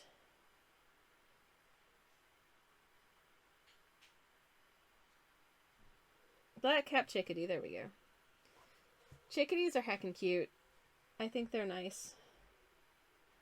I mean, I don't know any of them personally, so I don't know what, you know, their personalities are like, but they seem nice in terms of just like their overall vibe, I think.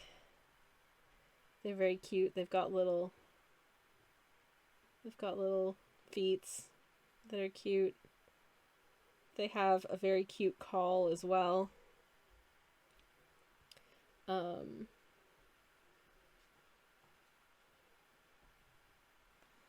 Just adding some vague, like, twiggy texture to this.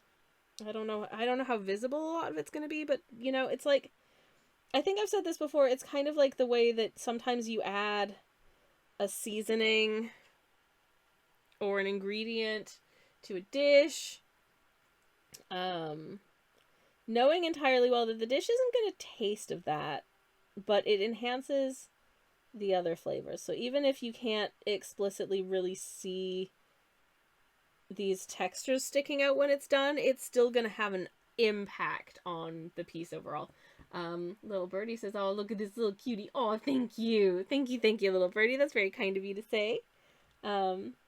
I hope they turn out okay. There was definitely a point in this painting, as is the case, I think, with just a lot of paintings in general. There was definitely a point in this painting where it was like, okay, this is very much a trust the process moment and hope that it be's okay.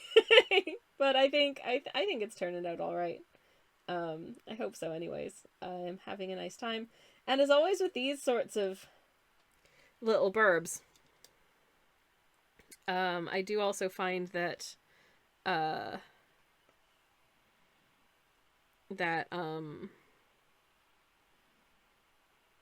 paint in the eye last of all, because that is the bit that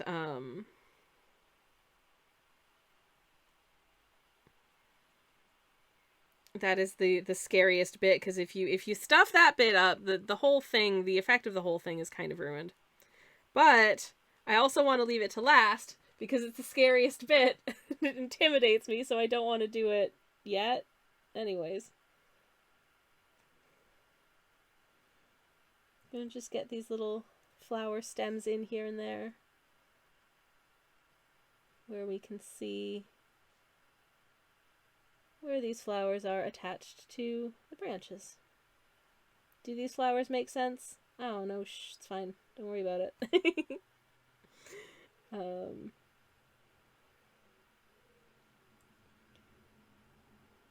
But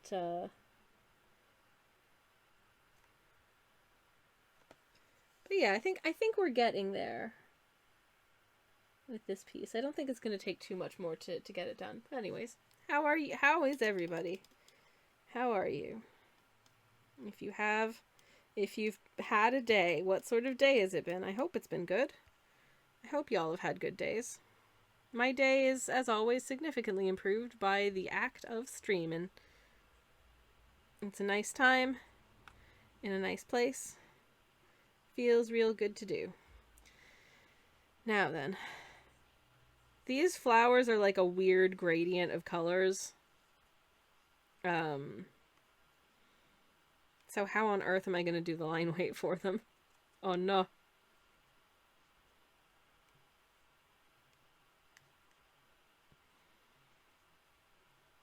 I think I'm just gonna have to try and pick what's the most dominant color of that bit, and then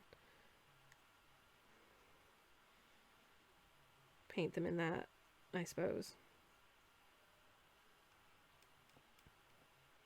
Trying my best. Okay, I'm just gonna start with the bits that are mostly blue.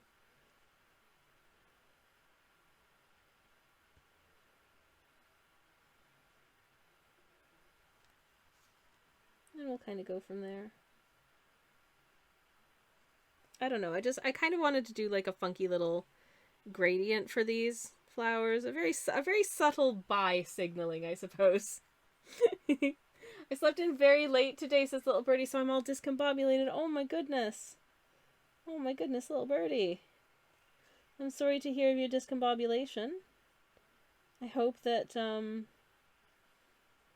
you're able to kind of work through it and feel a little bit better. Because that's always a weird feeling when you're like, there's that sort of disorientation of what time is it? Oh, I remember I had it happen once where I was incredibly sleep deprived because of reasons. I just arrived home from like a long trip, but a long trip that was cut short because of reasons.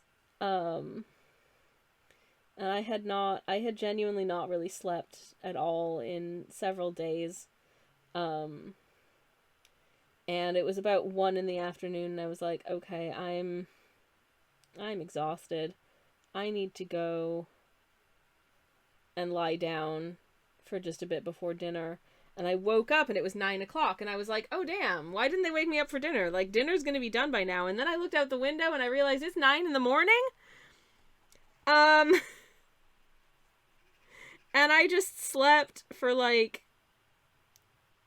a solid 20 hours uninterrupted. And I was just out that entire time. It was very weird. And coming out of that felt super weird and wrong, and I was very, very discombobulated. So yeah, do not recommend as an experience like to that extent. But yeah, I hope your discombobulation passes quickly, because it's weird. But anyways, it's nice to see you. Glad you're here. I hope you otherwise be having a good Thursday. I honestly really like this painting. I think it's good. I think it's fun. It's very simple. It's not the most complicated of pieces, but sometimes I like to do something that's not super overcomplicated. And this is one of them's. I think it expresses a sentiment that I feel in my heart very much. Which is, I'm trying my best. And whatever that best looks like, you know what? That's good enough. 100%. Whatever doing your best looks like, even if it changes from day to day, it's good enough. You are good enough. And you should feel very proud. Just the fact that you are continuing to exist in a frankly kind of pretty effed up world is no small feat. And good job. Congratulations. Keep on keeping on.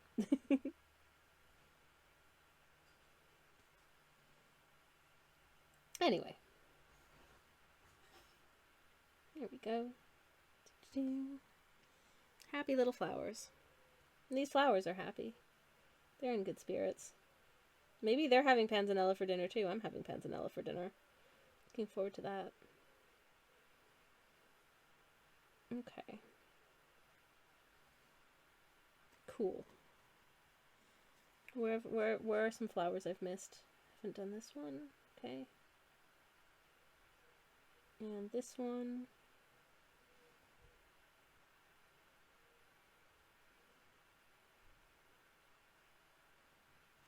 There we go. Okay, the flowers have line weight. Yay! That feels nice. Oh, little birdie says, thank you, Sammy. Same sentiment right back at you. Oh, thank you. Thank you, thank you. Much appreciated. I'm gonna sip my mint tea, which is hopefully nice and cold now.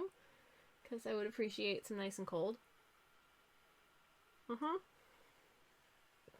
Oh yeah, that's most definitely nice and cold. Yay! And unfortunately, I think I'm about to finish this painting. Oh no, I'm not. I haven't done any of the. Oh my god, I haven't done any of the lettering. I totally forgot I had to do the lettering. I was like, oh look, the level's done. It's like, no, there's words up there that you can't read yet. Oh flip. Oh pretzels. Oh, I'm silly. Okay, actually, I do have quite a bit left to do. Never mind. This is good actually. This is good though. Because I didn't have really like a backup sketch done for today's stream. If we finish this super early, I don't really have anything else to work on. We can finish this little portrait, I guess. But that's not a lot of anything. So, yeah, we have the lettering to do as well, which will take a little bit of work.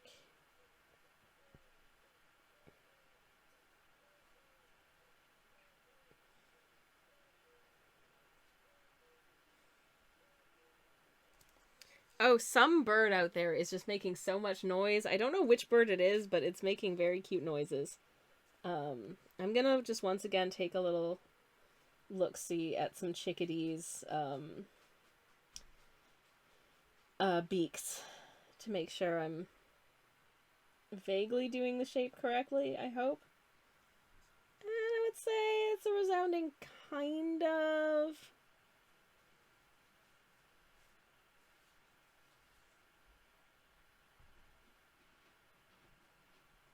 And maybe kind of bring that bit up. It's a little bit. I don't think I got the point quite as pointy as it ought to be. Maybe I can kind of just.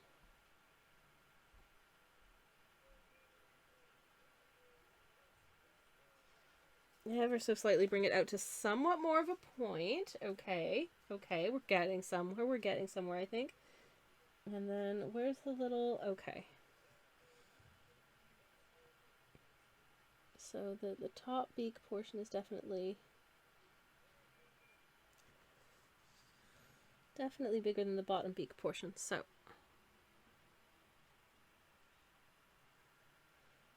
So if this line is just about here.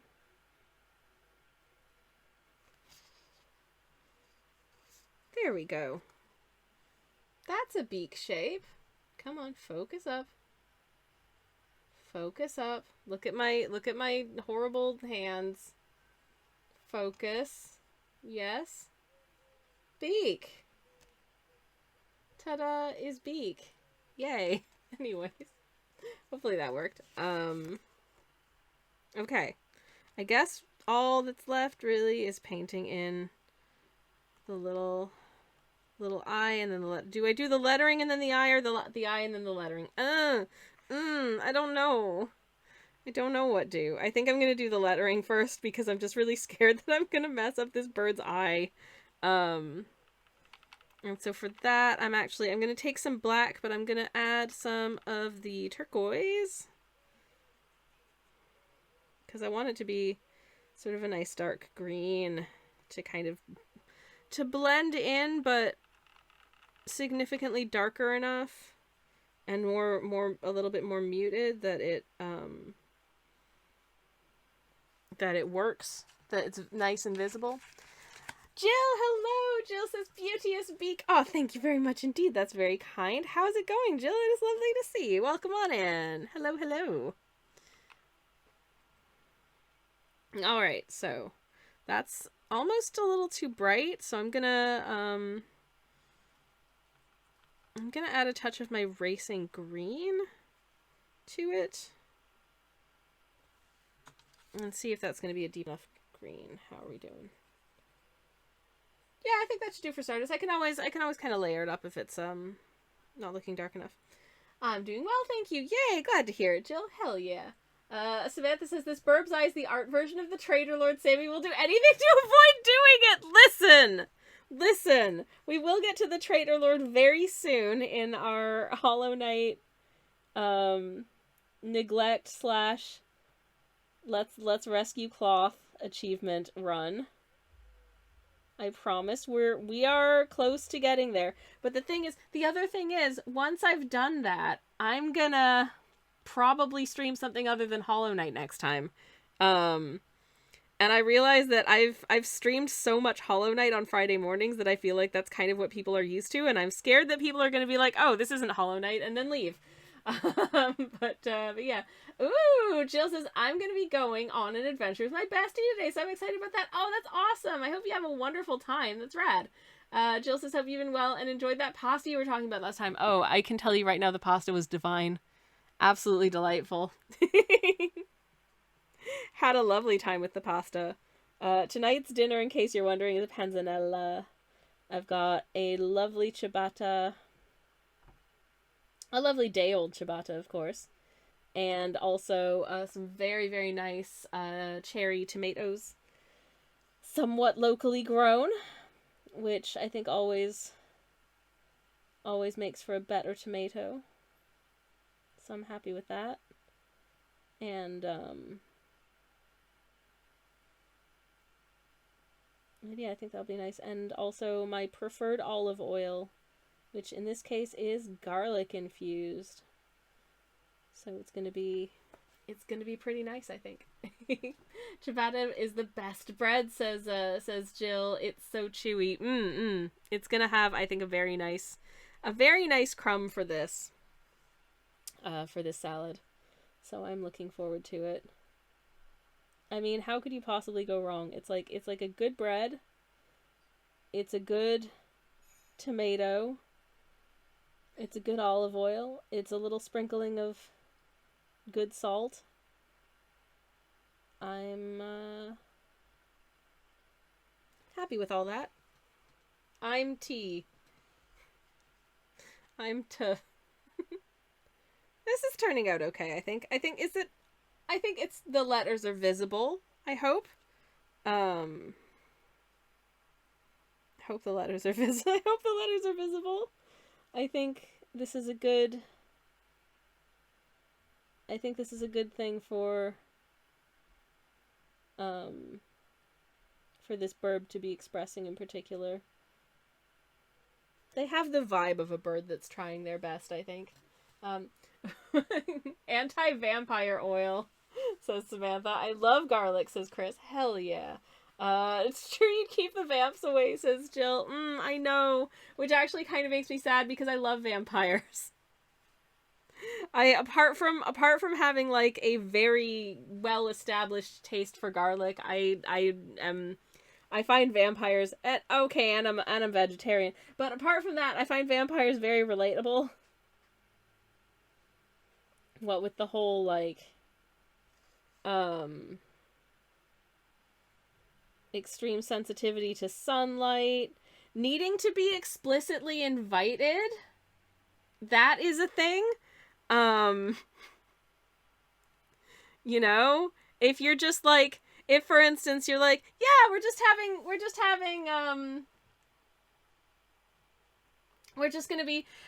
gonna be having a barbecue at my house this weekend, I'll be like, oh, that sounds great, have a wonderful time. I will not take that to implicitly mean, would you like to come to our barbecue? And I would never think to impose myself as to ask. So you have to say, we're having a barbecue at our house this weekend. We are inviting you to attend. Otherwise, I will not. Samantha says, hot take, are vampires actually just autistic? You know what? Yes. Yes, they are.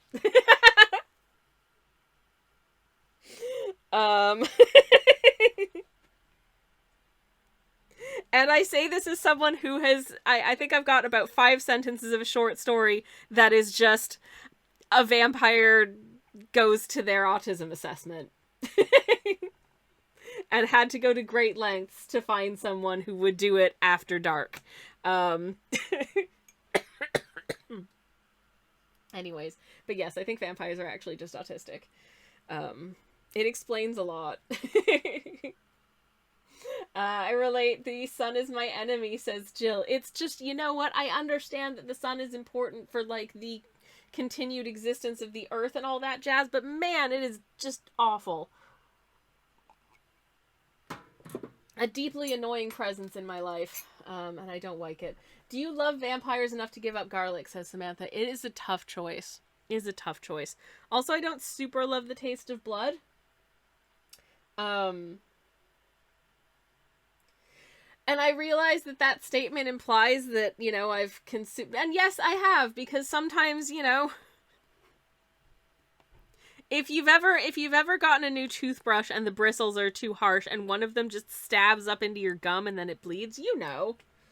Anyways, moonlight greater than sunlight, says Jill. Wholeheartedly agree. Jill says, I got sunburned at the beach the other day. Oh no, I'm so sorry. My sunscreen application was subpar. Oh no.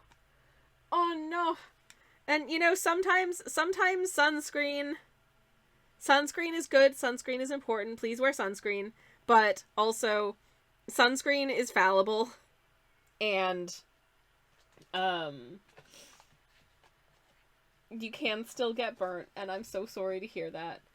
Is it that important though, says Samantha? Maybe we should try turning the sun off for a year or so, see if we really need it. That would be fine by me. Who could we talk to about that? Who's in charge of the sun? Can we have a word? Though, to be honest, I think not having any kind of a day-night cycle will absolutely mess with my timekeeping. As it is, at sort of like the extreme bits of the year, I do genuinely get really confused sometimes. Like, this time of year I will often, you know, just... Nominally, I will kind of be aware of what time of day it is, and yet... Or, like, what time on the clock it is, and yet the sun is just fully out. It is fully just still a sunny day right now, and it's, like, 10 to 7... which feels wrong, therefore it feels like it's like maybe 5, 6 p.m. So my brain feels like it's earlier than it is, and then I get kind of a shock when it's like, oh, actually it's 9 p.m. And I'm like, I'd been thinking that it was like 7 o'clock, because the sky looks like it should be 7 o'clock. That is a bit of a struggle for me. And I think that living where I do now relative to where I lived for like the first 30 years of my life, we are more north on the globe, therefore we do tend to get somewhat greater extremes of day-night. Oh, for heaven's sakes, Kirsty! Choppers. Kirsty, hello! Hi, Raiders, welcome on in. Kirsty, thank you very much for the raid. Thank you. Welcome in, friends. Hello. And thank you for following Curveballs Are Cool. Welcome on in. How are you doing? Kirsty, how the heck was your stream? How are you? It's wonderful to see you. Welcome on in. And hello also to Maggie and Game Shack and Curveballs and Jam, of course. Hello, and Spudgers and Zevi and Hyrule and, of course, Kirsty. Hello, how are you doing, everybody? It is very, very nice to see you. And thank you very much for the follow, Game Shack. Welcome on in. Hello. Thank you. Kirsty, how was your stream? What'd you get up to? I did see a bit of what you were painting. Was it a clock tower that you were drawing? It was very, very cool. But yes, hello. Lovely to see you. Welcome on in, friends. For anybody who's new here, hi. Welcome in. My name is Twitch user Sammy Kels from a variety streamer. I do cozy art streams on Mondays and Thursdays. I do cozy game streams on Fridays and every once in a while on a Sunday, but mostly Fridays. But today we are finishing this little chickadee who is trying their best. I am avoiding painting the eye because it's the most pivotal part, and I'm scared that I'm going to do a bad job. So here we are. But yeah, Kirsty says I would do a clock tower. Yes, hell yeah.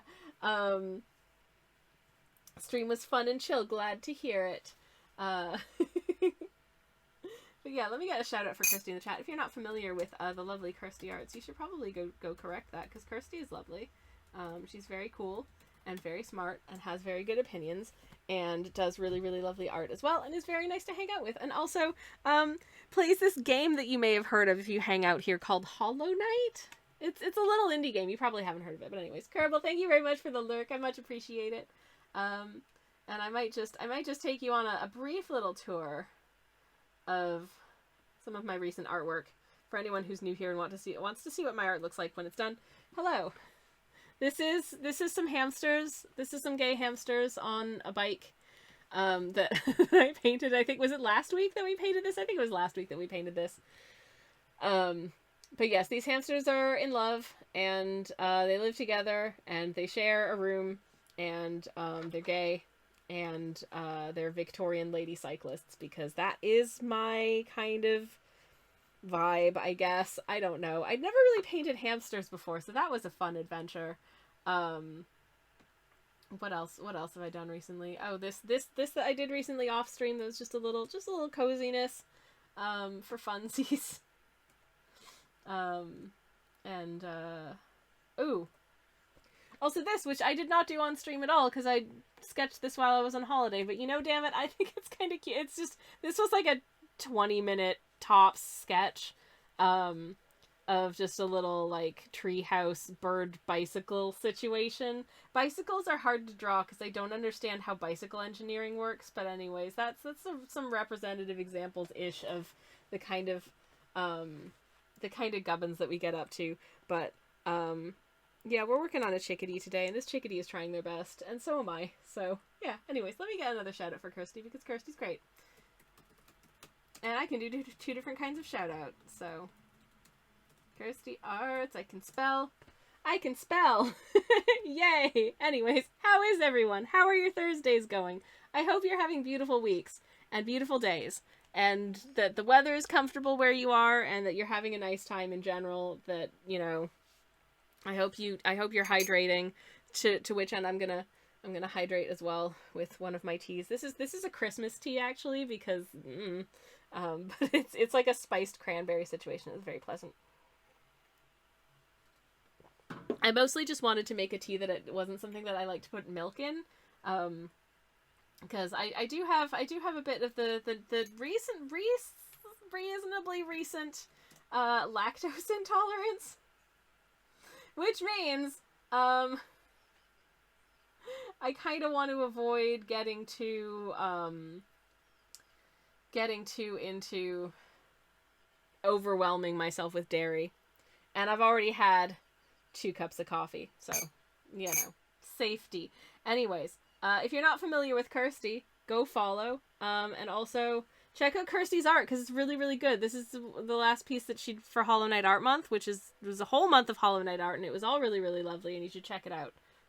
So there. Here's another one. I love this one. I love this one so much. I love these guys. I love the glow of the Fanta. Is it weird that it kind of makes me want Fanta? I know it's not really Fanta in the game. It's Infection, but still, it looks like Fanta, okay? Anyways. But yes, Kirsty's art is gorgeous. And some really lovely, sumptuous illustrations for Hollow Knight month. So there. Anyways. But yes, if you're not following Kirsty, go do that. And thank you so much for the raid. I really appreciate it. Kirsty says, oh no, I hope you're managing that okay. It must be such an adjustment. You know what? I'm trying my best. Today was an adventure. I started out today with some technical difficulties, which was a fun time. And by a fun time, I mean a minor stress. And then I was going to do like a backup sketch for this artwork, because I wasn't sure if this artwork was going to take the full stream. Which, of course, was a very silly thing of me to think, because obviously it was gonna. Because I can always find ways to futz with my art more, you know what I mean? But yeah. Anywho. Okay. Anyways. Oh yeah, I guess when I introduced myself, I'm not sure if I mentioned that I do mostly watercolors and other such like wet media. I'm a traditional artist. my digital skills are literally non-existent. I have attempted digital artwork and it all turns out looking super bad. I find it very not intuitive and I consider it wizardry. The people who can do it and be good at it, I'm like, amazing, magnificent, magical, incredible. I could never. Very much admire being able to do that. Which is really funny because sometimes I hear people who are like exclusively digital artists being like, how do traditional artists do it? It's so difficult. And I'm like, I guess it's just whatever you're used to. I know some people will, like flip back and forth. I know Kirsty I have seen admirably do both. But me, no. I don't know. I like working with... I feel like if I were to switch to being exclusively digital, I would miss the element of danger that comes with having a big cup of water right next to your paintings. The thrill of at any moment I might accidentally tip this and spill it all over my painting is a very important element. All art is magical, says Samantha, except it... Oh, well, I mean, generated images in that way is not art. That's the difference. I've taken to calling that generated images, and that's all I have to say on the matter. Because I think it's stinky. But anyways. Okay. For some reason, I am terrible at drawing lowercase letter e's and not having them look like absolute boo-boo garbage. So here's hoping I can claw this back and have it look kinda good? Question mark? Maybe? How's that?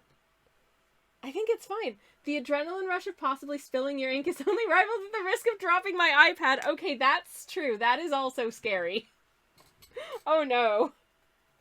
So I guess there is a bit of a risk and fear inherent in digital art as well. You're right. What if you break your thing that cost like £600 that you do all of your work on? Oh no.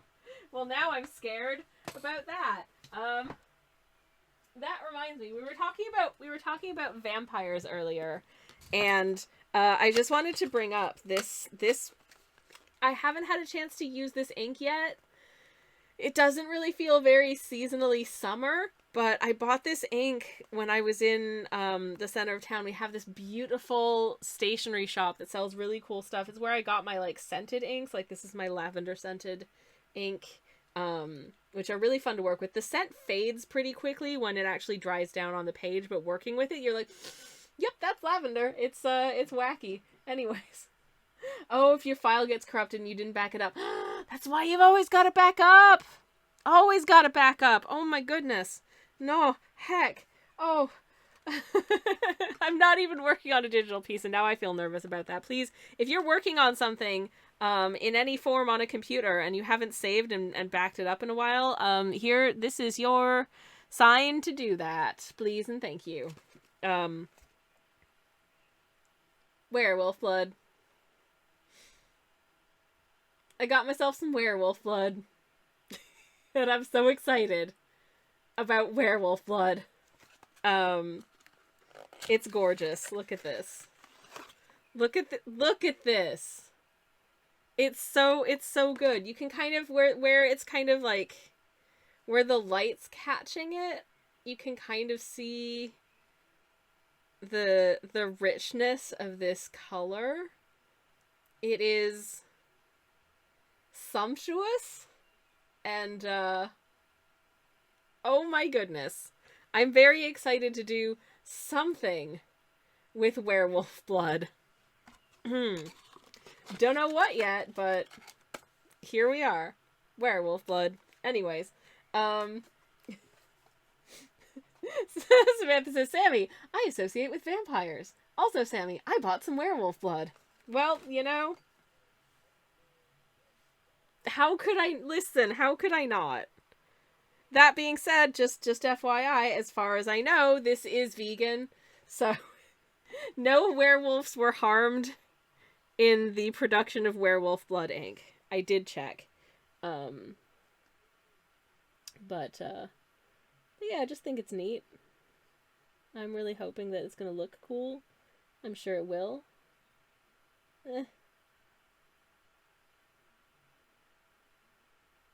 Does this S look derpy? I feel like the spacing between these letters is vegan werewolf blood seems sus. I mean, it might be werewolves who themselves are vegans, which is possible. Yeah, anyways. Oh, I don't know. Now I'm scaring myself.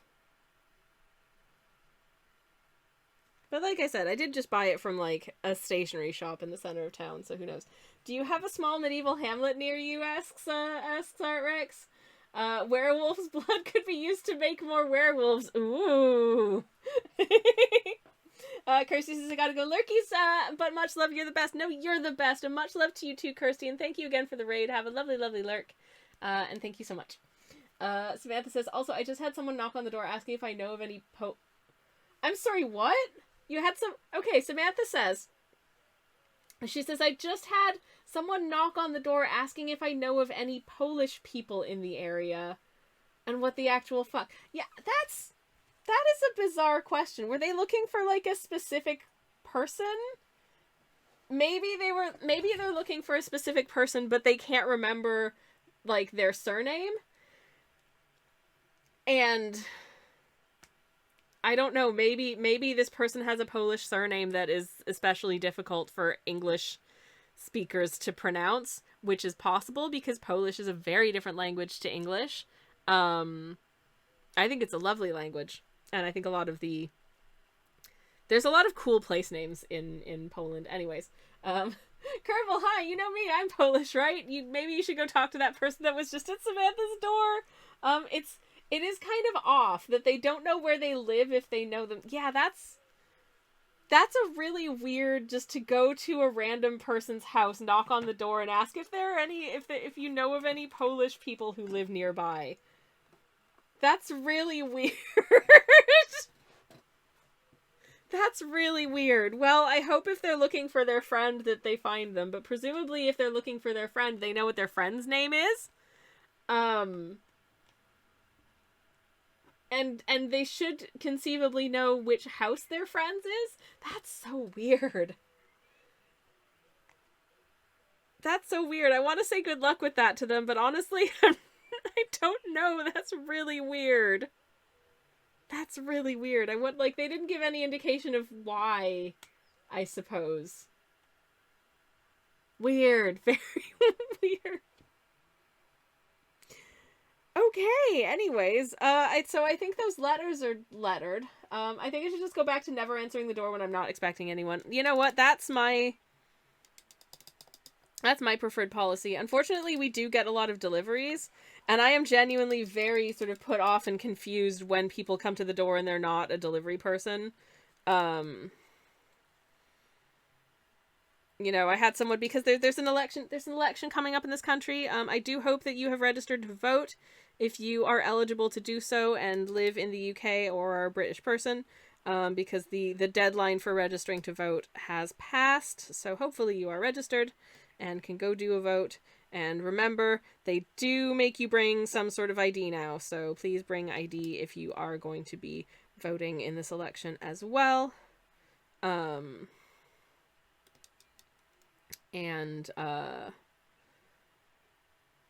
And if you think, oh, every candidate is just as bad as the others, and decide to not vote as a protest, just know that that's like the least effective thing you can do. Because at the very least, you can vote for someone who you think can be, you know, swayed in the direction of doing things that aren't completely morally void. But voting for no one just kind of is potentially giving the people you explicitly do not want to get in a better chance of getting in. Anyways, Hyrule says, bold of them to assume I know any of my neighbors by name or ethnicity. Indeed, like, I have one neighbor who I've communicated with, because they live, like, adjacent to us, and that's it. I don't know any of my other neighbors. Like, sorry. I know the surname of someone who lives at a slightly different house number to mine, because occasionally we have received their post by mistake, and I've had to go walk it over to their door. And that's it. But I didn't speak to them, I just put it through the letterbox. Many Distractions says, "Hi, do you know if there are any bug people in the area? I have a delivery of fight milk. Delicious, delicious fight milk. Allow me to take a sip." Nice. Samantha says, "I'm vaguely aware of the person in the apartment opposite to me, on account of the fact that we've taken deliveries for each other when the other is out." Yeah, that's it. That's it. I don't think I'm ever going to be one of those people who, like, really, one of those people who, like, what is it that I'm trying to say? Who lives in a neighborhood where, like, everybody knows everybody else and all of the neighbors are friends with each other, and, you know, they like that kind of thing. I find that very, very strange. I'm like, no, because it just feels like an invitation to, like, have to feel obligated to do social when you've come home from a long day at the office and you just want to go to bed. And I'm just like, no, oh, no, no, no, thank you. I will very happily pass on that. And I don't know if that's bad or weird, but, it's just me. Like, you know, like Samantha says, if a neighbor, like, isn't in, I will answer the door and accept a delivery for them, and then just make sure that, you know, it's somewhere that they can get it when they come in. But apart from that, okay, we're painting the chickadee's eye now, and I'm really scary. No, sorry, I'm not scary. I'm scared. I might be scary. Am I intimidating? I don't think I have an intimidating energy, but who knows? Okay, look bravely through the chickadee's eye and fly.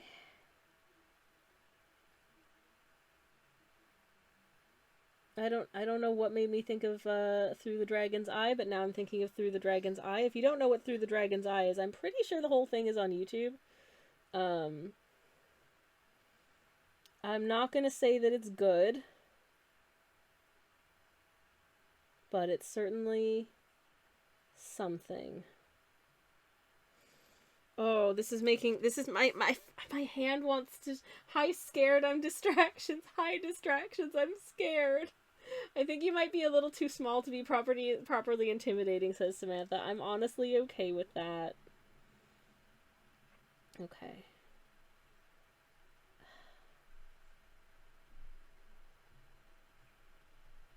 My eyesight keeps threatening to blur as I'm doing this, which is very, very uncool of it. Because it's kind of important for... Normally my eyesight is, like, I would say pretty good. Possibly even kind of great most of the time. Except for, like, distances, I am a little bit short-sighted. But just now, all of a sudden, it is really trying to pull out of focus of the thing that I'm trying to focus on, which is super rude, honestly. Okay, I think that's it. I think that's it. I think that's the chickadee's eye. What do you think? So what do you think? Is it okay? I hope it's okay. Actually, I'm pretty happy with that. But anyways, yeah, I'm gonna, you know what? It's gonna bother me if I don't know. Aw, thank you, Jill. Thank you. Sen says, hello, cute little burp. Thank you, Sen. Thank you, thank you. I'm honestly quite happy with the way that this has turned out. I'm also just checking to see whether or not Through the Dragon's Eye is still on YouTube. I hope so. It sure is! Through the Dragon's Eye, Episode 1, Part 1, on YouTube. Hell yeah. It's, well, it sure is a show that exists. Hey, Fletch! And thank you for the lyric. Fletch says, OMG, this burb is incredible. Aw, Fletch, thank you. 13 out of 10. Wow. That's really kind. Thank you. Have a lovely work, Go Zoom, and thank you so much for the lurk, Fletch. I appreciate it. Any distraction says it is amazing and cute as heck. Clap. Thank you for the. In fact, I will just. Thank you. Was that an acceptable clap? I hope so. I should try and remember to put a link to Through the Dragon's Eye on the Discord so other people can experience it if you haven't. We have a Discord, by the way. If you're not in it and you want to join, you can. It is a place where I let people know that is Terrible Drawing Time not on? Terrible Drawing Time should be enabled. Hold up. Has something gone wrong with my channel points? One moment, please. Is Terrible Drawing Time not working? Where's my Terrible Drawing Time? Oh, for some reason it's off. Okay. Fixed it. Terrible Drawing Time's on. Terrible Drawing Time's on. I don't know why it was off. Because it was on last stream. And last stream was an art stream, and this stream is an art stream. So, who's to knows? Am I making it better or making it... I feel like my art mat... Is my camera drifting? Because I feel like I've had to adjust the angle of my art mat, like, multiple times this stream to have it not be completely on the wonk. Oh, no!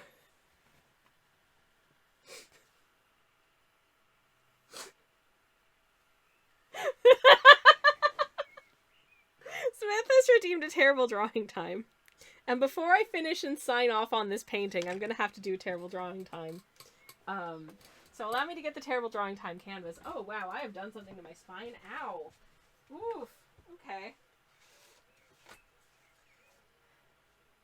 Well, as soon as stream's done, I'm gonna have to yoga out my spine because it is really hurting for some reason now that I've stood up. Oof.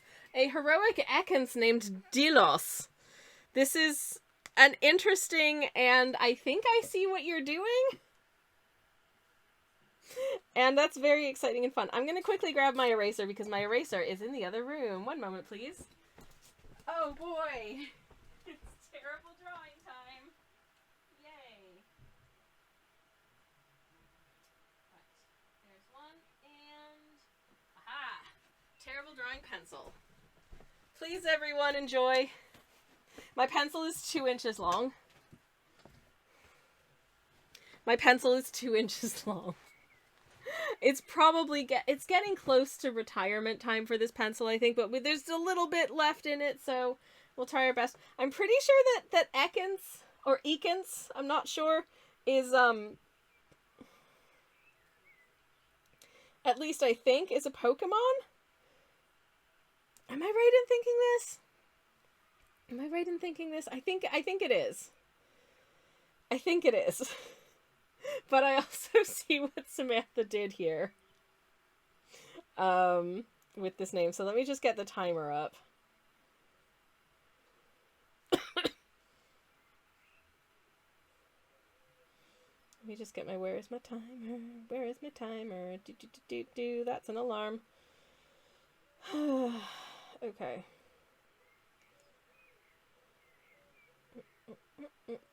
There we go. Timer. So, okay, for the uninitiated, I have 5 minutes on the clock to draw a character or concept. In this case, that Samantha here in the chat has suggested from memory or sight unseen. I have seen an Ekans before, so hopefully I'll be able to do it. There we go. You may notice that Ekans is just snake backwards, so I am pretty sure that this Pokemon is some manner of just a snake. But would I be able to tell you what it looks like? I am uncertain, but I shall try. But also its name is Dilos, which is backwards for solid. So, am I just supposed to draw Solid Snake? I'm not sure. So here's what I'm going to try. I'm going to attempt to draw... I really hope that this is that this is going to be, like, a fairly good approximation of this,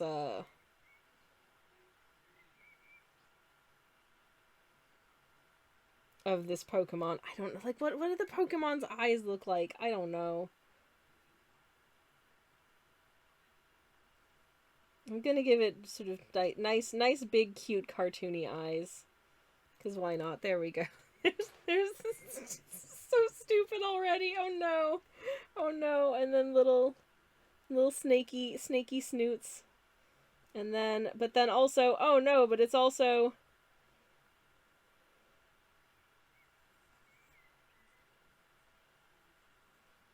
It's also Solid Snake, so it's got, like, the Solid Snake, headband thing. I don't know how else to make an actual snake Solid Snake. Oh jeez, I haven't given myself near... This is just cursed. What this is, it's just cursed.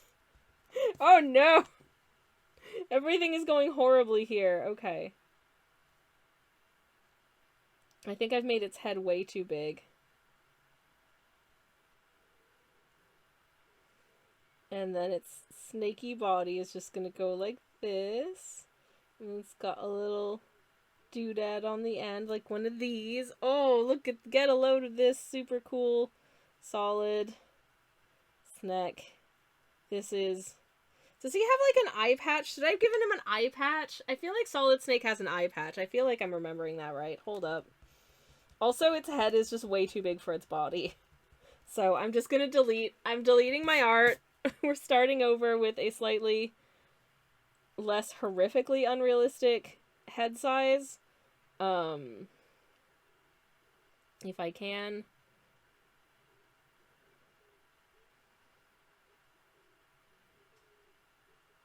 It's still fairly unrealistic. Maybe it's sticking its little tongue out too, just for funsies. Doop doop. Yay. And then I'm gonna give him a eye patch. Wow, super cool. And then he's got his, like, headbandy situation. And then maybe, you know what, maybe he's got some, like, Solid Snake hair. I don't know, does it make sense that the snake has hair? No, but, like, who cares? I don't know, it's Solid Snake. Eye patch, headband, and cardboard boxes are very much things I associate with Solid Snake. Ooh, actually, yeah, okay, hold on. Here's what I'm gonna do. Okay, this is real. This is getting real tiny and also real stupid. I'm gonna end the little, like, headband ribbons here, and then on the end, instead of just having, like, a standard the end of the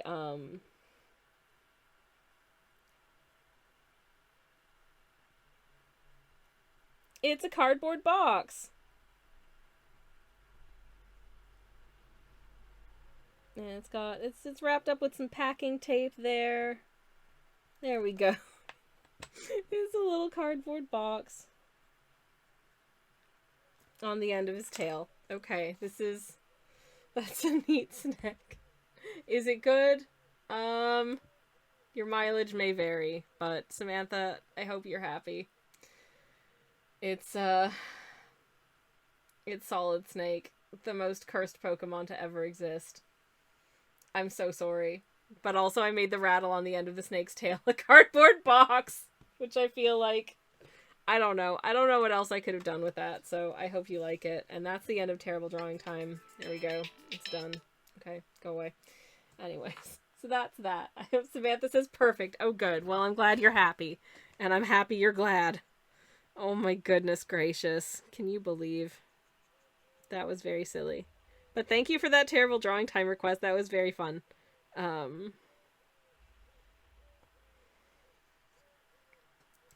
I'm wondering what the human Solid Snake would look like if he was, like, a Pokemon, but one of those Pokemons that looks kind of like just people. What would that look like? Because there are some Pokemon that I'm like, this is practically just a person. Like, what's the lineage of Pokemon evolution that's just like I mean, there's Mr. Mime, obviously, is creepily person adjacent. But then there are the ones that the ones that I quite like, actually, that are like just the workout bros. Yes, Samantha knew exactly the one that I meant. Machop, Machoke, and Machamp. Yes, they just look like, they're just like people. They're just like little slash large dudes. Um, Let me just pull up a picture. I mean, obviously, okay, so Machamp has some extra arms, which is a bit unorthodox for a human person, but you know, hey. This is Machamp, the gym bro, come on. Yes, exactly.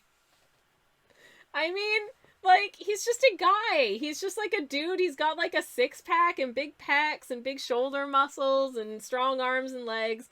And he's even wearing a little, like, you know, sort of like workout guy shorts. Like the little, like, you know, budgie smugglers. and you know, just the fact that this creature is sentient enough to choose to wear clothes, presumably, makes them feel like they're just a guy. Like, this is just a guy. See also the other ones, like Machop. Machop is just a little dude who looks like Machop is just a little dude who looks like this.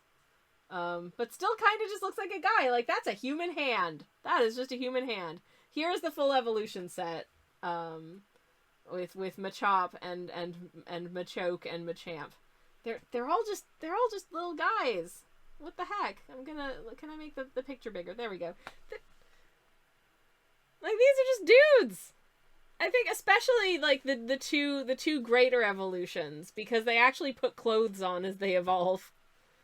What's up with that?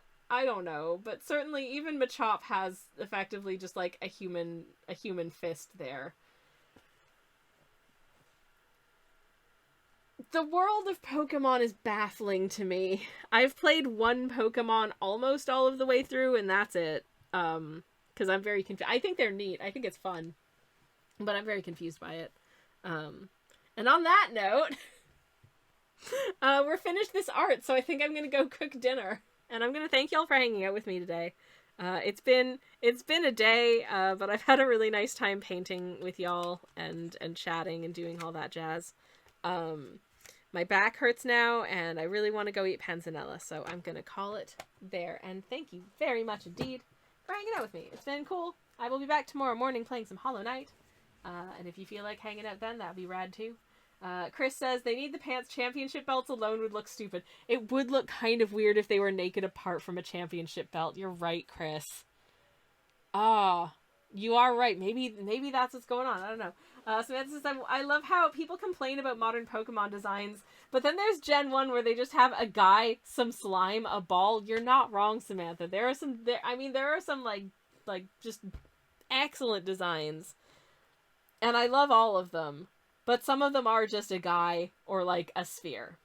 One of them is just a sphere with eyes, you know? And I love it, I do. But it is still just a sphere with eyes. Come on. Anyways, let me see if there's somebody that I can go do a raid on. Because I think it would be nice to go do a nice little raid. Is there someone about that maybe we haven't done a raid on in a while? Let me check and see if this person is about to end their stream, because if they're about to end their stream, then we probably shouldn't go over there. But let me just do a little look-see. Because it'd be nice to raid someone that we haven't raided in a while. Or haven't been able to raid in a while. Are you about to finish? I'm hoping that no. I don't know, because it's not loading. So I'm just gonna get a generic raid message in the chat. Oh no! Okay, no, that's a thank you screen. Oh shoot, okay, they are just ending. Never mind. Oh, I just almost sent us to a stream that was over, which would be very silly. So let me check on somebody else who isn't just about to end, hopefully. Please don't be just ending. They're doing an art stream. And they started like an hour and a half ago. Okay, that feels safer. And they are working on, oh my god, they're painting a bird. Okay, yeah. Let's go see Cat. Let's go see Kit Kat. Let me get you a generic raid message in the chat if you would like to pop along with a raid message. That'd be rad. If you have the emotes, feel free to grab the emotes. If you don't have the emotes, feel free to just say generic raid message. Why can't I see any of my emotes? Oh, that's why, because I had a weird pop-up and my my chat window was all squished, which is very, very rude. But let's do the kiwi bird plaps. Because we painted a bird today. It wasn't a kiwi, but it was a kind of bird. So I feel like that's thematically appropriate. There you go. The generic raid message in the chat if you want to copy it. If you have the emotes, feel free to grab the emotes. If you don't have the emotes, you could just say generic raid message. It's all good. But regardless, I would like to thank you all again for hanging out with me today. It's been very, very fun. I will be back tomorrow morning playing some Hollow Knight and hopefully having a good time. We shall see. And yeah, in the meantime, have a lovely evening or whatever time it is where you are. And thank you for watching. And any message for non-subs, asks Kerbal. You can just say generic raid message and append any emotes you have if you want to. Or no emotes. It's all good. Do whatever you feel like. And yeah, thank you for hanging out today. It's been lovely. You're all breathtaking. Hope to see you again soon. Take care, everybody. And goodbye and good night.